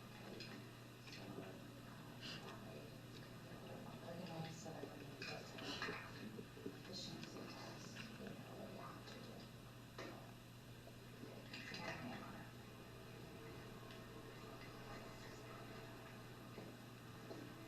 All right, I don't know how well you were able to hear that, but so there we are. I'm going to just make this a little bit bigger. All right, before I do that, I wanted to hand out, this is an example of Jessica's proficiency scale for her 8th grade math class, and this is what a student would get right as they start the Unit 4 functions.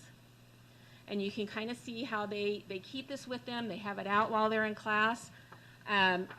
In the front here, it talks about the standard, their success criteria that they're going to need to make sure that they're successful with functions, and then assessment deadlines. So it's laid out right there for the kids. The second page is they set a goal for that proficiency. They will take a pre-test to see how they're doing on that, because if they are mastering that, they're going to get something different. If they are not mastering it, they're going to go through everything with functions. They take a mid-unit and their final. And then if you look down at the bottom of page 2, you're going to notice this is where that proficiency scale starts. Number 4, it says this is exactly what you need to do to get a 4. You have to do everything in 3, you have to do everything in 2, but you also can do that. Number 3 is the standard from the state.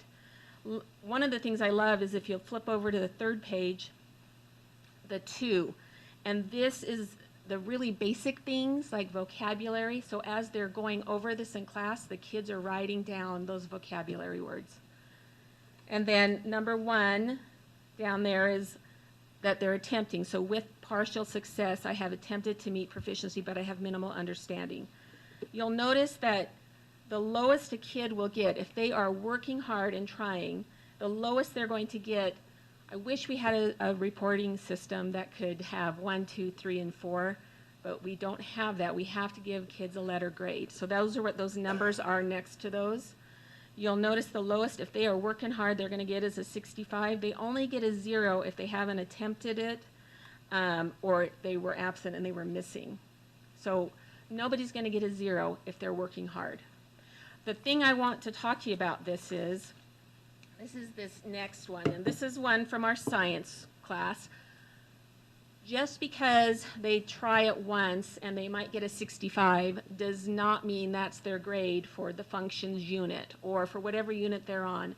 Kids get to show multiple opportunities for proficiency or mastery in this. So if they get a 65 the first time and the next time they get a 75, that 65 is erased. If they get 100%, that 65 would be erased, and they might have to show it again.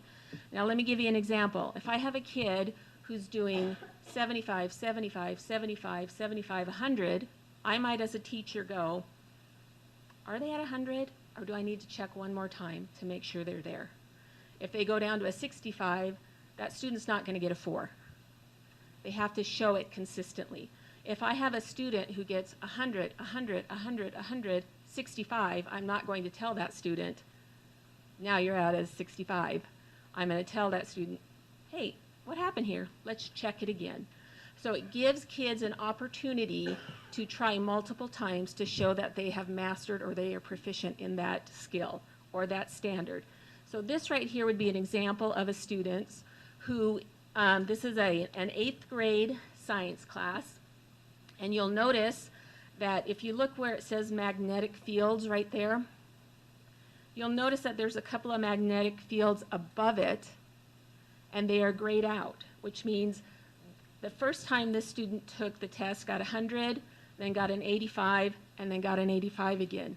So really that student right now where he or she stands is at an 85 or a 3 proficiency. They've met the standard.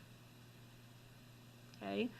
So it just, and right now 8th grade is in light waves. So there's that one score right there. The student got a 75, but we'll show multiple opportunities to see where they are in that proficiency scale. We are so excited for this at school, at Uintah Middle School, because we're not just grading that, oh, I did my homework, maybe I did it by myself, maybe I didn't. Oh, I brought in a box of Kleenex, I get extra credit for that. We're not doing that with our kids. We're actually seeing the skill or the standard to make sure they understand it and giving them multiple opportunities. It's really exciting. I love it. And our teachers love it too, I can tell you that. The next thing I wanted to talk a little bit about was our positive behavior intervention system. And these are some things that we are doing at our school to help our kids. I told you we are focusing on their academics and also their social emotional. We have some amazing things going on at our school. We have these little red tickets up at the top that kids can get. I told my teachers to hand them out like penny candy. If you see a kid pick up a piece of trash, give them one of those. If you see a kid do really well on a test, if you see a kid be kind, or whatever it is, just hand those out, and then the kids can bring those to the office and get a little prize, and then we draw for bigger prizes once a week. We also have right in the middle, you'll see that Soaring Hawk ticket. This is if they are showing what we stand for as Uintah Middle School Hawks, if they are showing examples of hard work or accountability. And then they get to come in and spin the wheel on Mondays for big prizes. Like we give away some TVs and things like that. That Strive for Greatness, that's our theme this year, and that is from our student council. So our student council members have those tickets, and they're walking around the school seeing if they can find students doing striving for greatness in our school. That 4-to-1 is we're really working hard in our classroom to make sure we have at least 4 positive interventions to 1 corrective, and a lot of our teachers are doing more than 4-to-1, so it's really exciting. We have service projects, our wellness center, one of our, if you haven't ever seen this in action, our restorative conversations. Jackie Colton, my vice principal, is like an expert in that. She's amazing in those restorative conversations. So those are some of the things we're doing for our positive behavior intervention. I also talked to you a little bit about academics and our kids, but I also think that kids need a reason to come to school.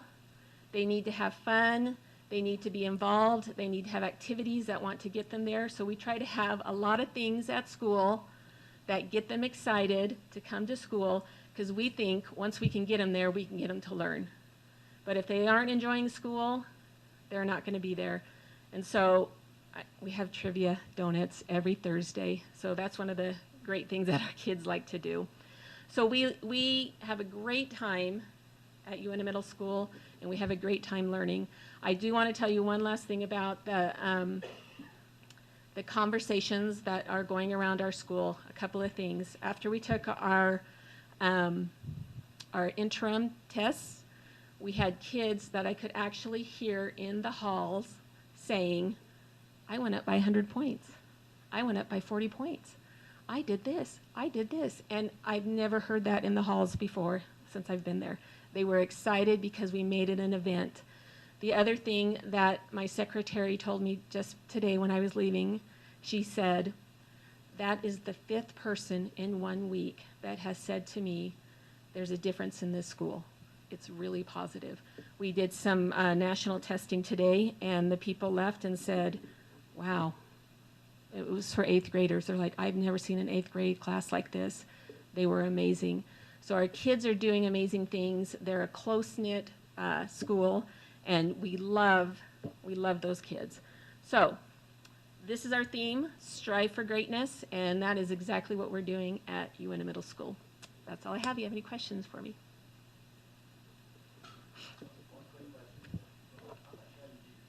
You have almost 600 students, 30 teachers, 20 per, that's 20 per student. How do you figure that in when you've got multiple classes, different things? Well, is that your student-teacher ratio? Right. So there's those, I'm just curious Right. when, because, you know, I look at the grade school, it's different. I was wondering how you guys figure that, because that sounds great, but what's reality? Well, we have some classes that are 30, 32, and then we have some smaller classes, maybe 18, 20, that are gifted and talented. So those higher end classes, some of those are a little bit smaller. Which is great. Yeah. All right, thank you. We don't want to give up those because we don't want to just say, hey, we don't have enough. So you guys just figure it out on your own. We want to make sure we're servicing all of our kids. I have a quick question. Just Sharon, what do you attribute the success then of your RISE scores to NEA?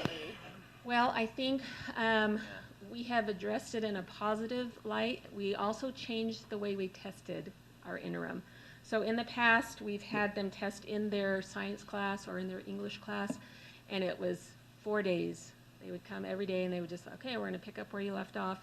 This year, I said we're trying something differently. We went on a different schedule, a testing schedule, and we tested for about 2.5 hours-ish. We had a break in between. All the kids went to their advisory. They all set goals. We gave them all a sheet and said, this is what you need to do to get a 1. This is where you were last year. Now set a goal where you want to be now. And they set those goals and they worked really hard. And we told the kids, hey, it doesn't matter if you finish early, because if you finish early, you don't get to get on your phone or your Chromebook. So you might as well just take your time and do your very best on your test. And I think that's one of the reasons they did. And our teachers were so positive. It was a whole school effort, not just our English teachers, not just our math teachers. It was everybody in the school hyping this up. So it's pretty exciting. I just think it's really cool that you showed us the data, because that's so helpful. That's what I always want to see. I want to see the testing data and really understand what's really happening, and so that was super helpful. And I really appreciated this because I have a middle schooler and they've been there all year and I had no idea. So I've been looking at her reports all year and now I actually understand what they mean, and it's completely different than how I thought she was doing. I feel like better prepared to really help my child. I will so tell I you, really it was kind of appreciated that. difficult for some parents, especially like in math. So they would say, well, she's gotten A's in math all the time. And then when, if they came and a teacher can say, Tanya, let's talk about this. Tell me where you are, and it's led by the student, and that's how a lot of our parent-teacher conferences went. It was led by the student, so the student can say, yeah, this is where I am, Mom. This is where I am, and this is where I'm trying to get. So it was just laid out for them. And I will tell you, this is an exemplary model of one of our proficiency scales, because Jessica went to a conference with me last year and just like, this is amazing, this is amazing. So this is what we kind of use. Some of our teachers aren't to this point, and they're a little bit more basic, but this is where we're heading. and we're really excited about it. Question. This year, with the positivity going and going, what do you think the kids' buy-in, like percentage-wise, or do you feel like the kids are starting to buy into it, and you know? I think so. I'll tell you, I presented last year about our new service learning class. And last year we kind of had the same kids in it all year long. This year we've had so many kids want to get into that, we've had to limit it to you can take it one trimester. And so we have, 30 kids a trimester, so we're looking at, plus our student council's in there. So you're looking at 100 kids, where last year it was maybe 30 kids who were around serving the school. And this year we probably have over 100 kids who are doing that, serving the school, serving the student body. And this year, or in third trimester, we're going to ask each advisory class to plan a service project. Oh, we just think it's a great way to get kids out of themselves to serve others. Good job. Thank you. My question, Sharon, since my mic's not on. You're retiring and leaving us. What's been the highlight of your career? Oh, it was Denise, when Denise was in It's school. Denise. It's Denise, yeah. I think probably the biggest highlight for me is to see kids change and get a positive attitude about school when they first came to school and they didn't, and now they enjoy school. And I'm not saying that's everybody, but I've seen it enough times that they know we're not the enemy, and they come in and they're working hard. And then of course just meeting and working with an amazing staff everywhere I've been. Thank you.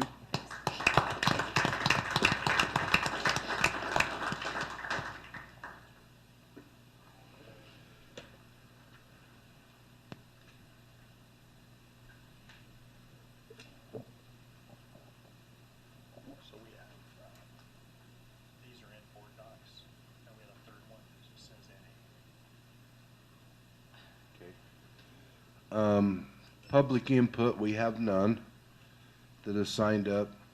The superintendent has a couple that have written in. Is that correct, Superintendent? Yeah, I'll just share these real quick if that's okay. One person responded to our fees, which are on the agenda, and just said that your fees are way too high. That was the input there. And the other one, it's an off topic, so I mean, you've got it, but I don't think it's really appropriate to bring it up in the board meeting. It's not related to the agenda. Thank you, Superintendent.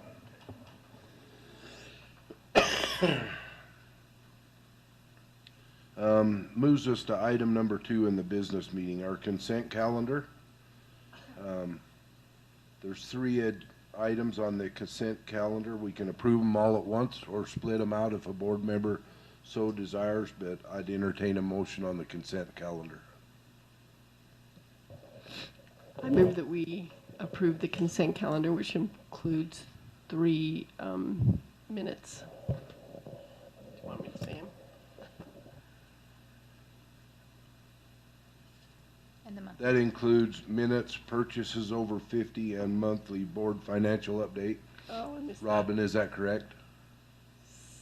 Yes, yes, sorry, I didn't look down at administrative content. Yes, so it'd be the minutes from the state legislators meeting that we had, the work session from 1/10/2024, the business meeting pending minute, or business meeting minutes from 1/10/24, and then also the monthly board financial update memorandum and attachments. We have a motion. Do we have a second? I'll second it. Denise seconds. Any further discussion? All in favor, say aye. Aye. Any opposed? Passes unanimously. You need me to hold up for a second, Shauna? You okay? Item number B, policies for approval on first reading. There are 4 of them. Board members, we can do them all together or separate. Yeah, it's not pulling it up. It's glitched. Oh, there it went. I have 7. It's slow. I'll just wait. You have 7? There's 4. I'm not on the computer, I'm on paper, so. Yeah, there's 4, but there's more than 4 memos, right? Well, Sorry, I was looking at the memo. Yeah. I see. Attachments. I'd entertain a motion on policies for approval on first reading. I'll make a motion to approve policy on first reading, which include 007.0415, elimination of student insurance, 002.0451, decision in the absence of board policy, 007.0505, minimum participation cost / fee schedule, and 004.0310, fund balance policy. We have a motion, do we have a second? Is the new policy numbered different than the old policy on the fund balance? Fund balance is Yeah, so the 004.0310 is the same as what it previously was. It's a substitute policy. It'll keep the same number. It'll just, the text that's been presented will replace it if you pass it on first and second reading. Thank you.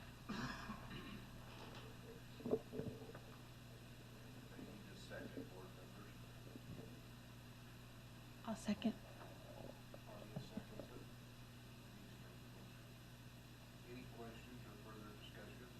President, we have high school staff here now, Les, and Christy sent me a text and apologized that she told him to be here for the business meeting, not the work session. So anyway, if board members have any questions, you know, particularly about the fee schedule, we can take a minute here and answer some questions if there are any. Can I do before you start? Shouldn't it be maximum participation cost fee schedule instead of minimum before we continue?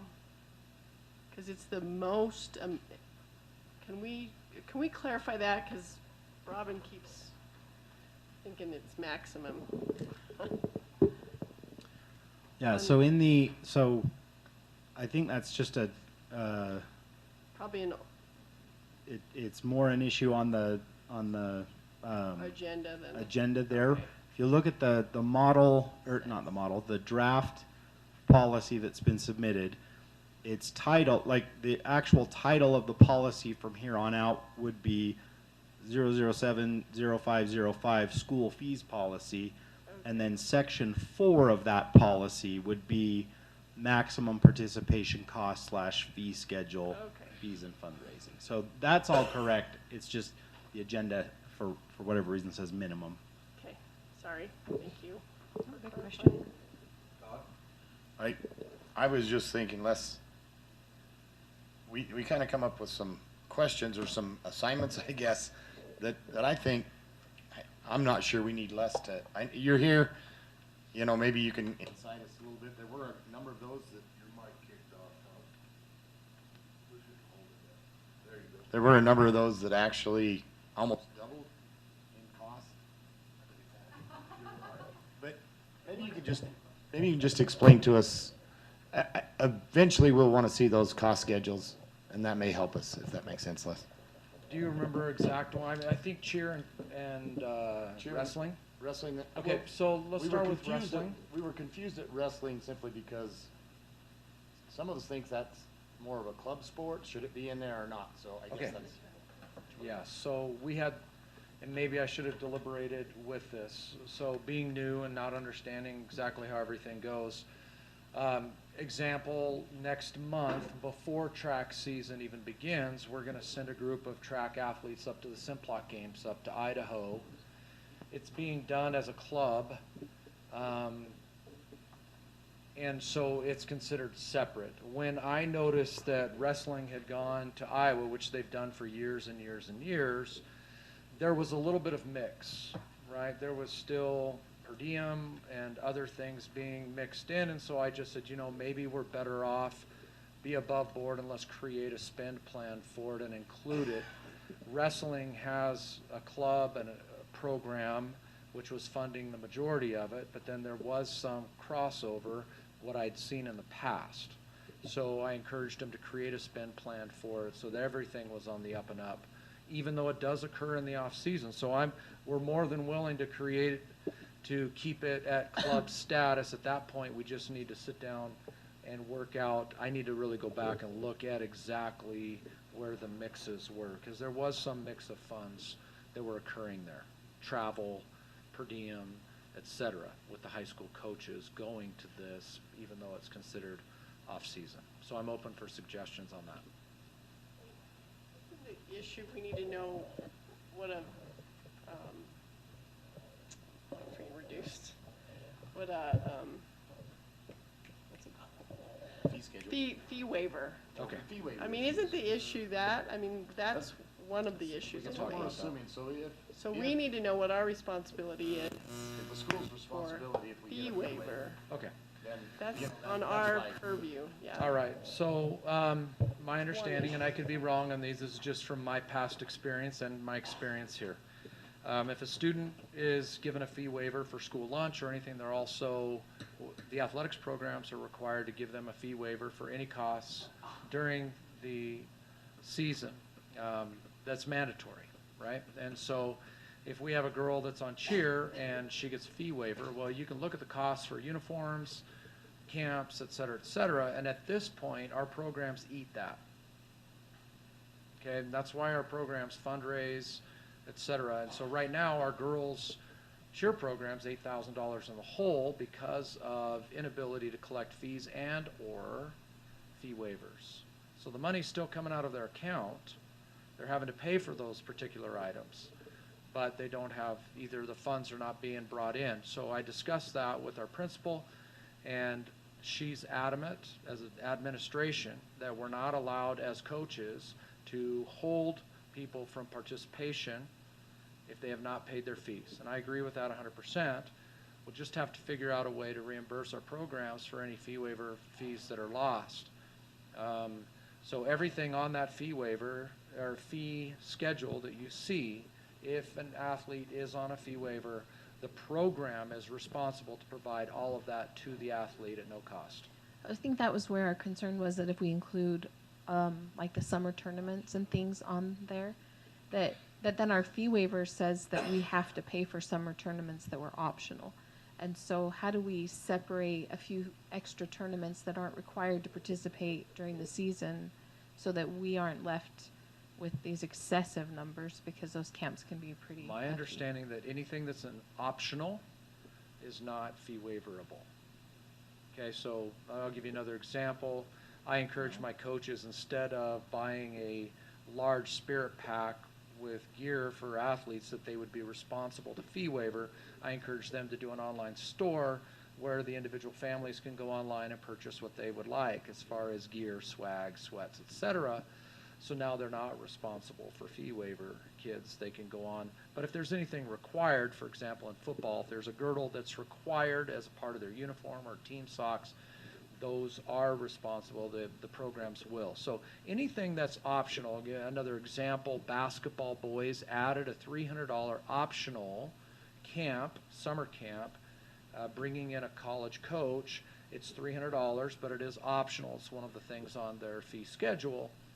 That is an optional camp. There's nothing required. The coaches are not over that. It's just a camp that's provided if they choose to attend. So I think the key word is optional.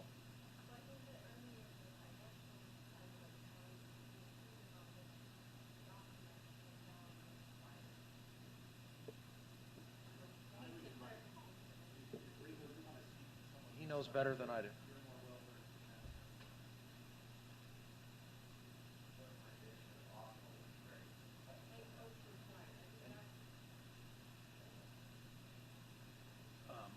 Yeah, so I think where we might differ a little bit on this is I'm looking at it from a different part of the rule where it's defining what a school-sponsored activity is, right? So if we're sending if our staff are going to it, then that makes it a school-sponsored activity.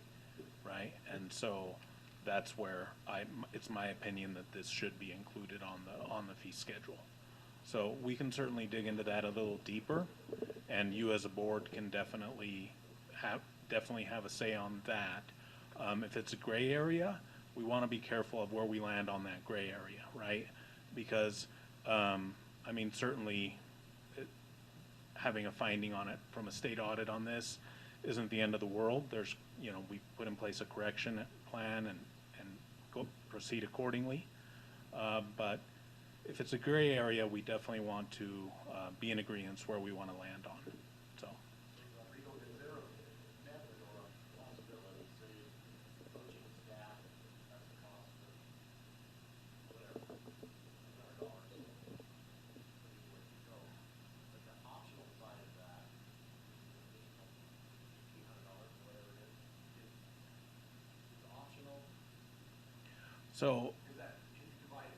So yeah, I think we need to look at that definition of what a school-sponsored activity is. So if it's happening on our property or our buildings, or if our staff are involved, then that's making it part of our act, by definition, it's bringing it into our fees. So, right? yeah, board, this is where it gets really tricky, right? Because we have head coaches who also work with clubs.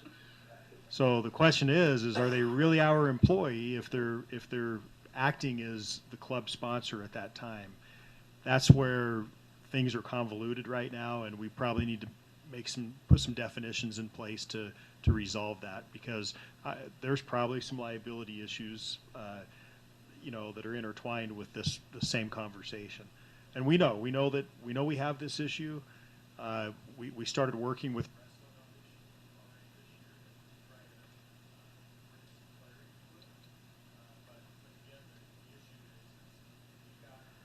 something that's working tremendously well.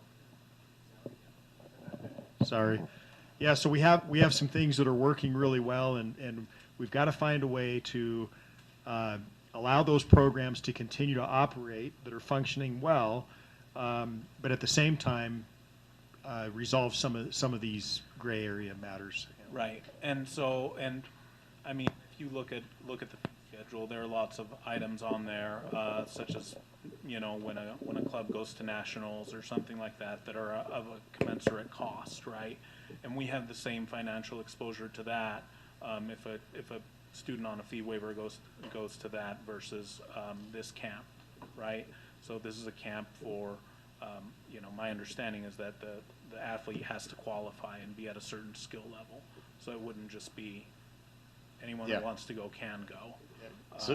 So we want to make sure not only does this program keep going, in my opinion, not only do we want to make sure that program keeps going this way, but we add some of our other sports into the same thing, where coaches commit themselves, and if we have to come up with a stipend of some sort to pay them for extra work. And maybe we. It's just it really comes down to fee waiver, and we're not the only district dealing with fee waiver terminology and definition. I've been in multiple, so we're not the only ones that are working on what that literally means. So who can receive what particular activities or items are fee waiverable, and there's a lot of gray area in that. It is not cut and dry. And the guidance is limited, so there's a lot of districts handling it one way versus another. My reasoning in putting together the fee schedule and making the changes is really I want to err on the safe side of that gray area. But like I said, you as a board also have input on that. I think that I personally, I don't know about everyone else, I just personally would like to maybe have you guys come up with something you can be happy with, whatever that is, that definition, or where we're going to get those funds, or how we're going to handle it so that we can continue having a successful program and not get flagged, and whatever the priority needs to be. I'd just like to have you guys share with us maybe next time a plan that can work for you. I think we're really close to that, to be honest with you.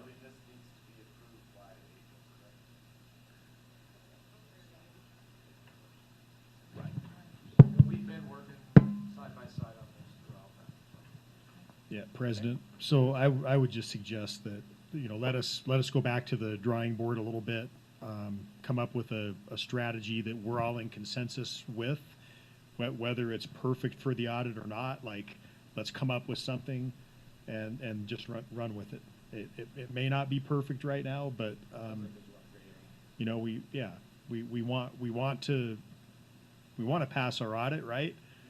But we also want a world-class wrestling program. So we got to figure out how to make both those things happen.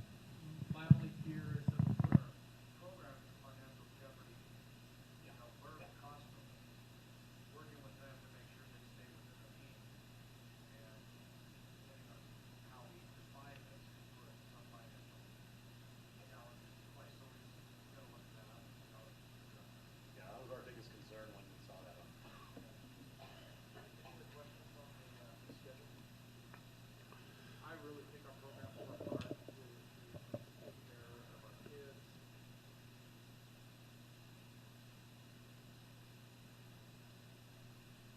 far as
Thank you, Les. We appreciate you.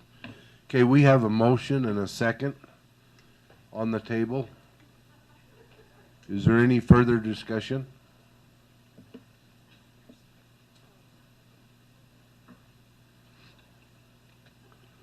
Okay, before my mic goes dead again, all in favor say aye. Aye. Any opposed? Passes unanimously.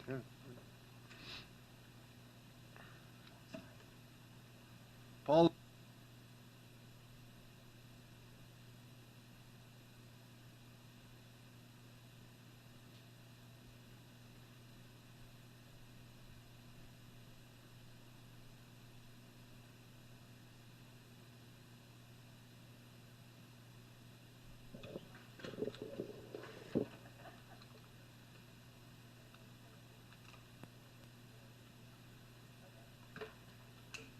Well, the Duracell weigh twice as much as the garbage ones that came with it. So. Are these rechargeable or something? Those are like, there's no way.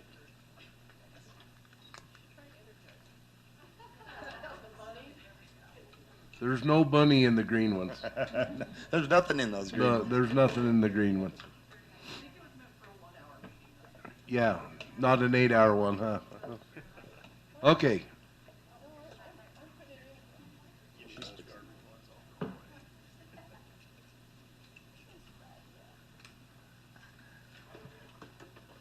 Incredible. Hey, they don't weigh in.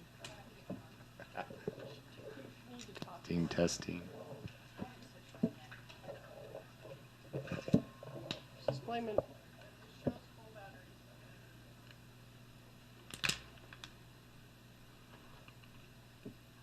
Are you still broke down, Robin? No. You're up and going? Yeah. All right. Rock and roll. Policies for approval on second reading. 002.0440, school board meetings. I'd entertain a motion.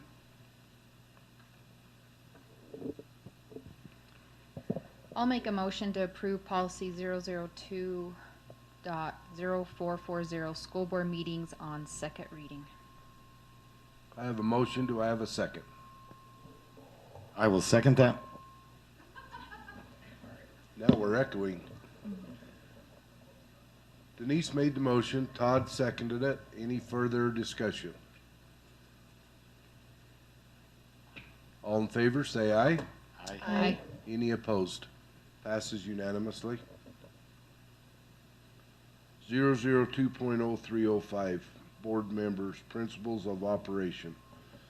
Policies, this is for second reading, and whoever makes the motion, there's a part that we need to read into it. Yeah, and it's included now in board docs under 4.12.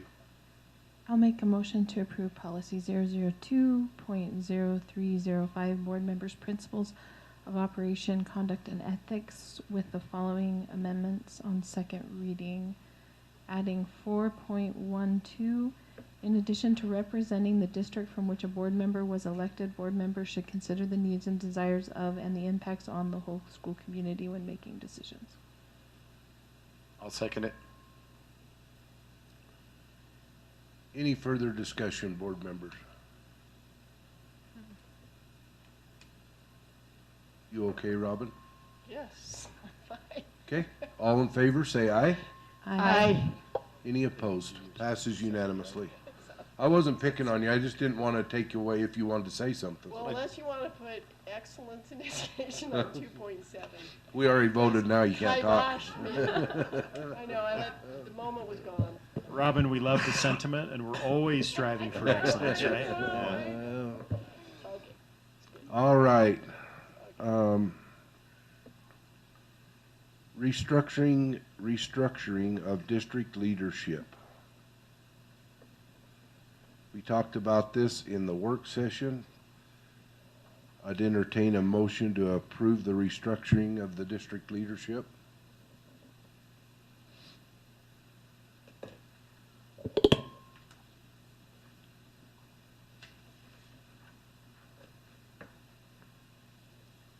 I move that we approve the proposed plan for restructuring the district's leadership structure. That's twice. I'll second it. Robin made the motion, Denise seconded it. Any further discussion? All in favor, say aye. Aye. Any opposed? Passes unanimously. Yeah, President, I was just going to ask for a raise of hands on all those administrators out there. Hopefully they're in for it. Mindy doesn't know how to go home before 8 o'clock anyway, A so. lot of change. The personnel changes, who's Dr. Lease tonight? Jaime, are you Dr. Lease? Hey, we're structured. I'm over HR. It says it's on. It's on, and Okay. so I'm filling in for Dr. Lease. She had a recruiting fair, I believe, so. Okay. You have the form in front of you, I believe.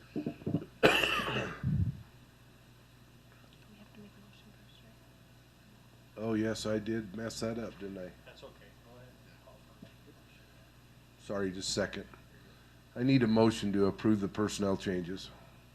This is my first meeting. I'll make a motion. Do we have a second? I'll second it.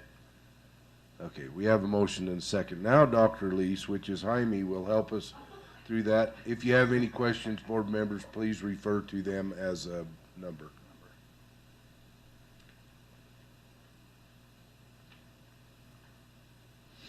I looked at this earlier today. Has anything changed since earlier today? I don't know if you want to look at on C and then on E.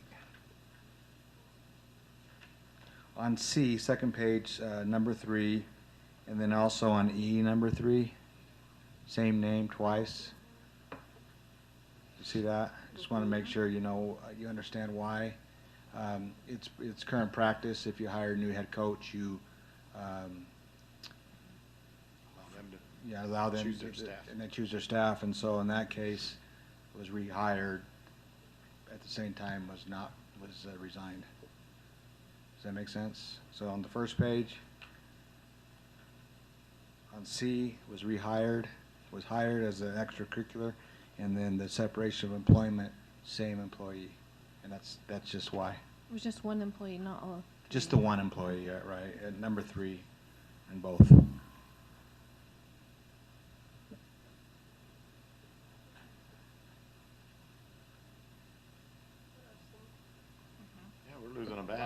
Long-time Number 32. educators That person kept retiring. threatening to do that. She did it, did she? Finally did. Yep. I'm sad to see 38 go, but Oh. Me too, I didn't see that. Board members, any questions for Jaime? Is 38 a retiring thing? I can see why Dr. Lisa's at a hiring. Yeah, that's what I was just saying. Okay, if there's no questions, I'm gonna call for a vote. All in favor, say aye. Aye. Aye. Any opposed? Passes unanimously. Thank you. Thank you.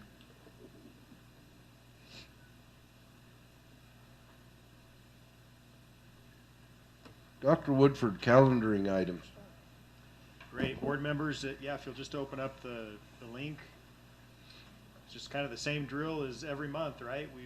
We've asked principals to give us pretty much just a list of events, community council meetings, those kinds of things.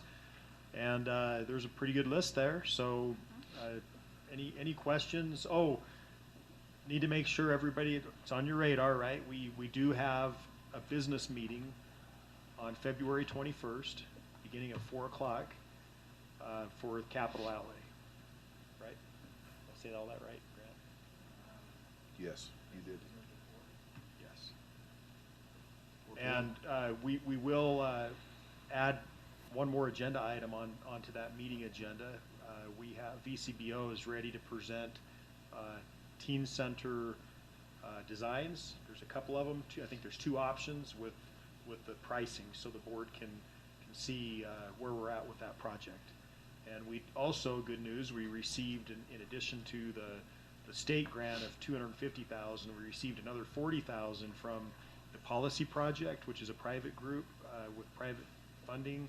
And we just found out earlier this week that we're receiving, the full $40,000 from them in matching. So that's good. So we have some money to work with. Who wrote the grant? Well, I think Mindy and I did that one, didn't we? Teen Center? Yeah. Good job. So excited for that. So I know this is out of ways, but I know it's on a doc somewhere, but when's graduation? May 24th. Where are you going? Shauna, do you have the calendar up just to It just fit. verify that? I know you just had the new one open earlier. Todd, it's the 24th of May. That's good, because I have a golf tournament on the 17th and the 31st, so that was why it's important. I Sorry. have a grandbaby due that day, so. Superintendent, let's mention. It is a work golf Or tournament. this is a so. change, would you mention? What's this? your handicap? I'm not gonna say. That's the real question. Yeah, and then the other important change, I have asked the board to move board meeting in March from the second Wednesday to Wednesday, March 6th, the first Wednesday, and I've checked with each of you and got a green light on that. So just wanted to make sure that the public is aware that the regular March board meeting will be on Wednesday, March 6th. Same time, beginning work session at 4 o'clock and board meeting at 6. So, Tanya, just sorry, we'll have policy committee meeting still on the 26th. We're not going to change, since we're a week earlier, we're not going to change, right? I mean, I don't know. We keeping just it, or, check with policy committee? policy grant, that policy Ms. committee? Stone would be able to answer Yeah. that question for you. Okay. Because usually we have it, since we're having the board meeting on the 7th, we usually have it, we would have it on the 19th, but I think it's scheduled for the 26th. I'm just making sure. So that should be okay then, right? Should be, yeah, That gives time. So just a little more time. It just gives us less time from our policy meeting to when we have our next board meeting. that's right. Usually we have 2 weeks. How come I have March 18th for a policy meeting? Do you have it on the 19th? We'll check. Okay. We'll check This sometime. one has a plan. That I know. All right. She sent an invitation for the 18th. Oh, okay. I didn't put this in my phone. Somebody put it in on the 18th. Okay. I have a question on state of the district. Is it still at the convention center, 8 a.m.? 8 to 9? That is my understanding, Okay. yes. What date was that on? Sorry, I know I can roll the calendar. The 27th of February.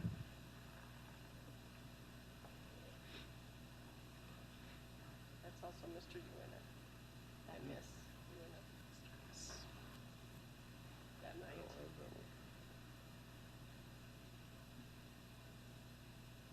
Is that under your responsibilities, Superintendent? Which one? State of the district? Well, actually, the foundation pretty much Oh, does they'll- everything. They just give us a Right, but I just slot. wondered if you were the, Yeah, and we'll have the directors kind of take their turns like we did last year. I don't know if they know that yet, if it's on their radar, but we'll talk about it tomorrow. Is that February 27th? Yeah. And it's not on this calendar then? It is. It's just below the third. This sent it Ashley. Yeah, that's why I was clarifying. It's at the convention center at 8 a.m. it was great last year. It was. It Really was. well done. So what time does it start? It's 8 to 9 in the morning. 8 in the morning. It was impressive. Any other calendaring items?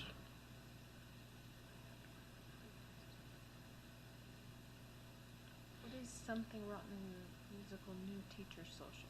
It's a Something Rotten's the school play at the high school. Well, I know that, but what is the new teacher social?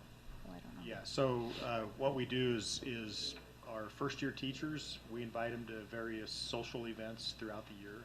And so we pair it up with the play. And so we do a dinner and then the play.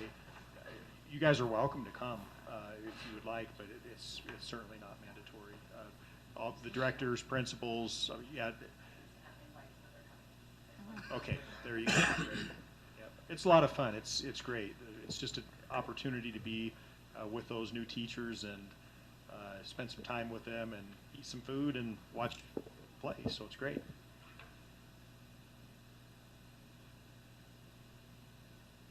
Final thoughts or statements before we close? We'll start with Kate. She's been kind of quiet. Okay, then we'll go to Denise. Yeah. No, I'm good. Robin? Yeah, I've just had some conversations. I know this time of year is kind of a grind for teachers and administrators and district,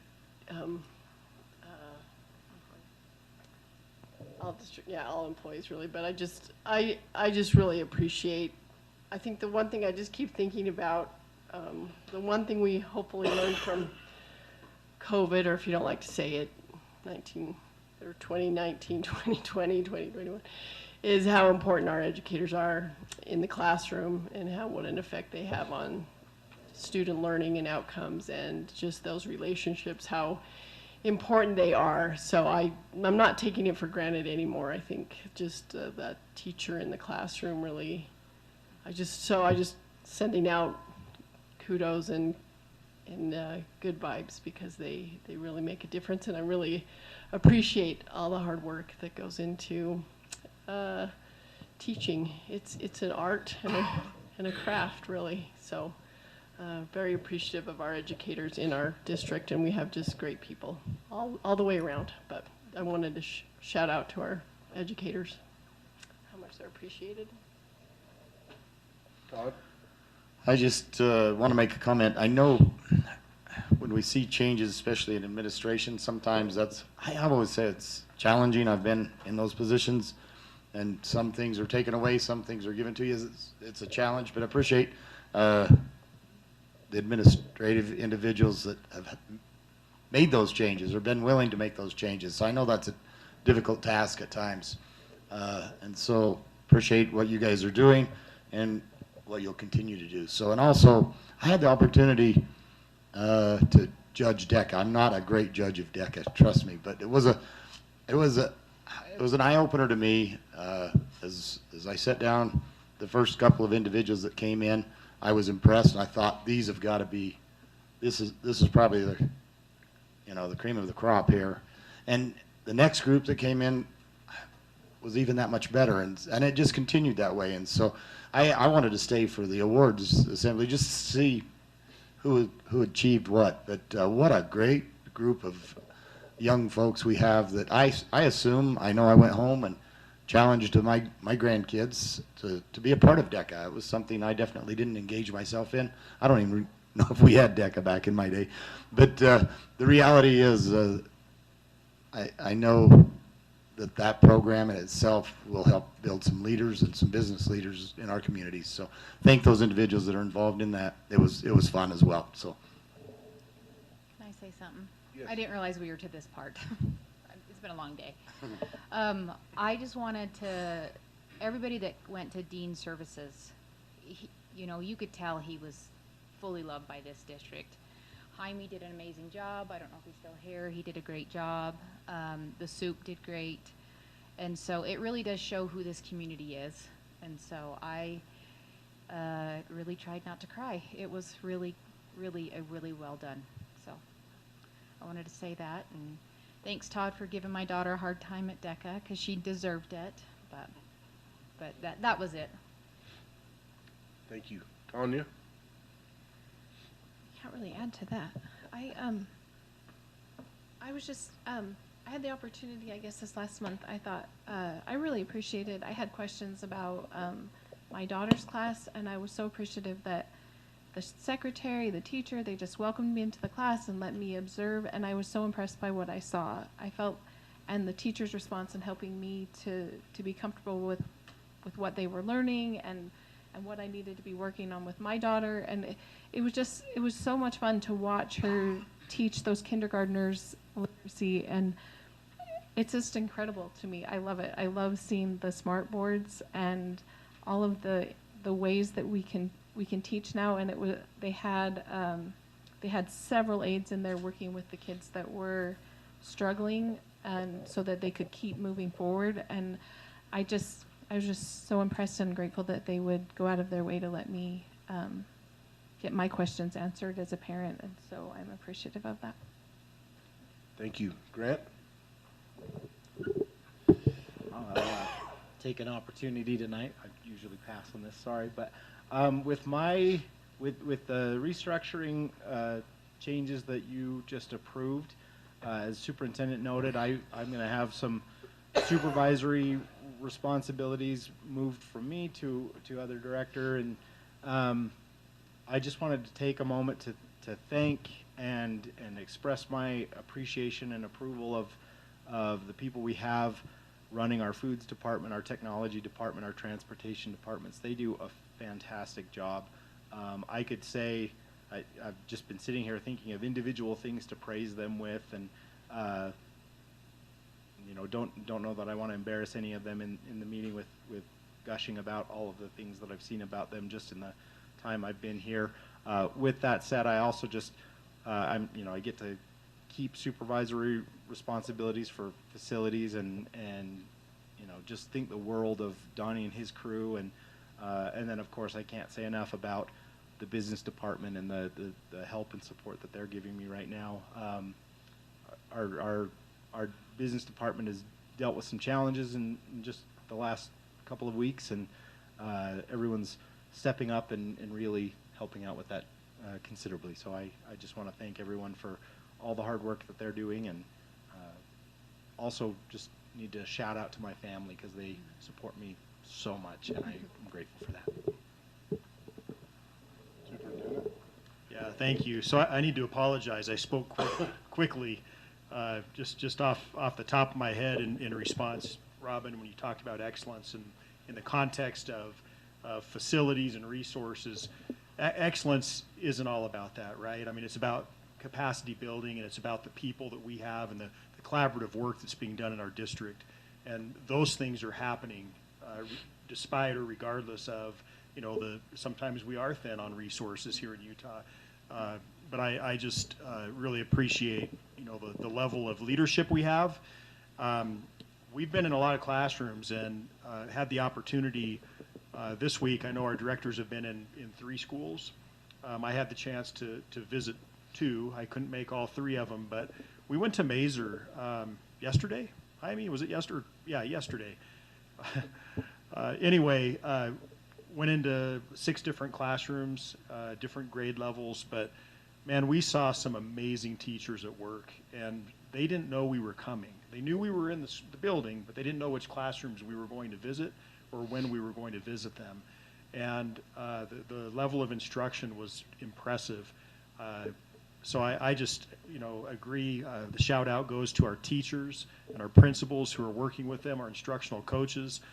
We have some continuity happening in our district, but what's really cool is, with the implementation of CKLA and with the implementation of our instructional framework, the craft and art of teaching is still so evident, because you can watch 6 different teachers and their craft and their art still comes through in an amazing way. So kudos to our teachers, and all the smiling faces are, you see on the kids. It's just fantastic. So again, I just appreciate the people in our district. Thanks, everyone. I appreciate you all and for all the hard work that you do. I've ate all of Todd's cough drops, so we're going to end this meeting. I'd entertain a motion to close. I'll make a motion to close our business session. Denise made a motion. Robin seconds. All in favor, say aye. Aye. Any opposed? Passes unanimously. Yes. The time is 8:12.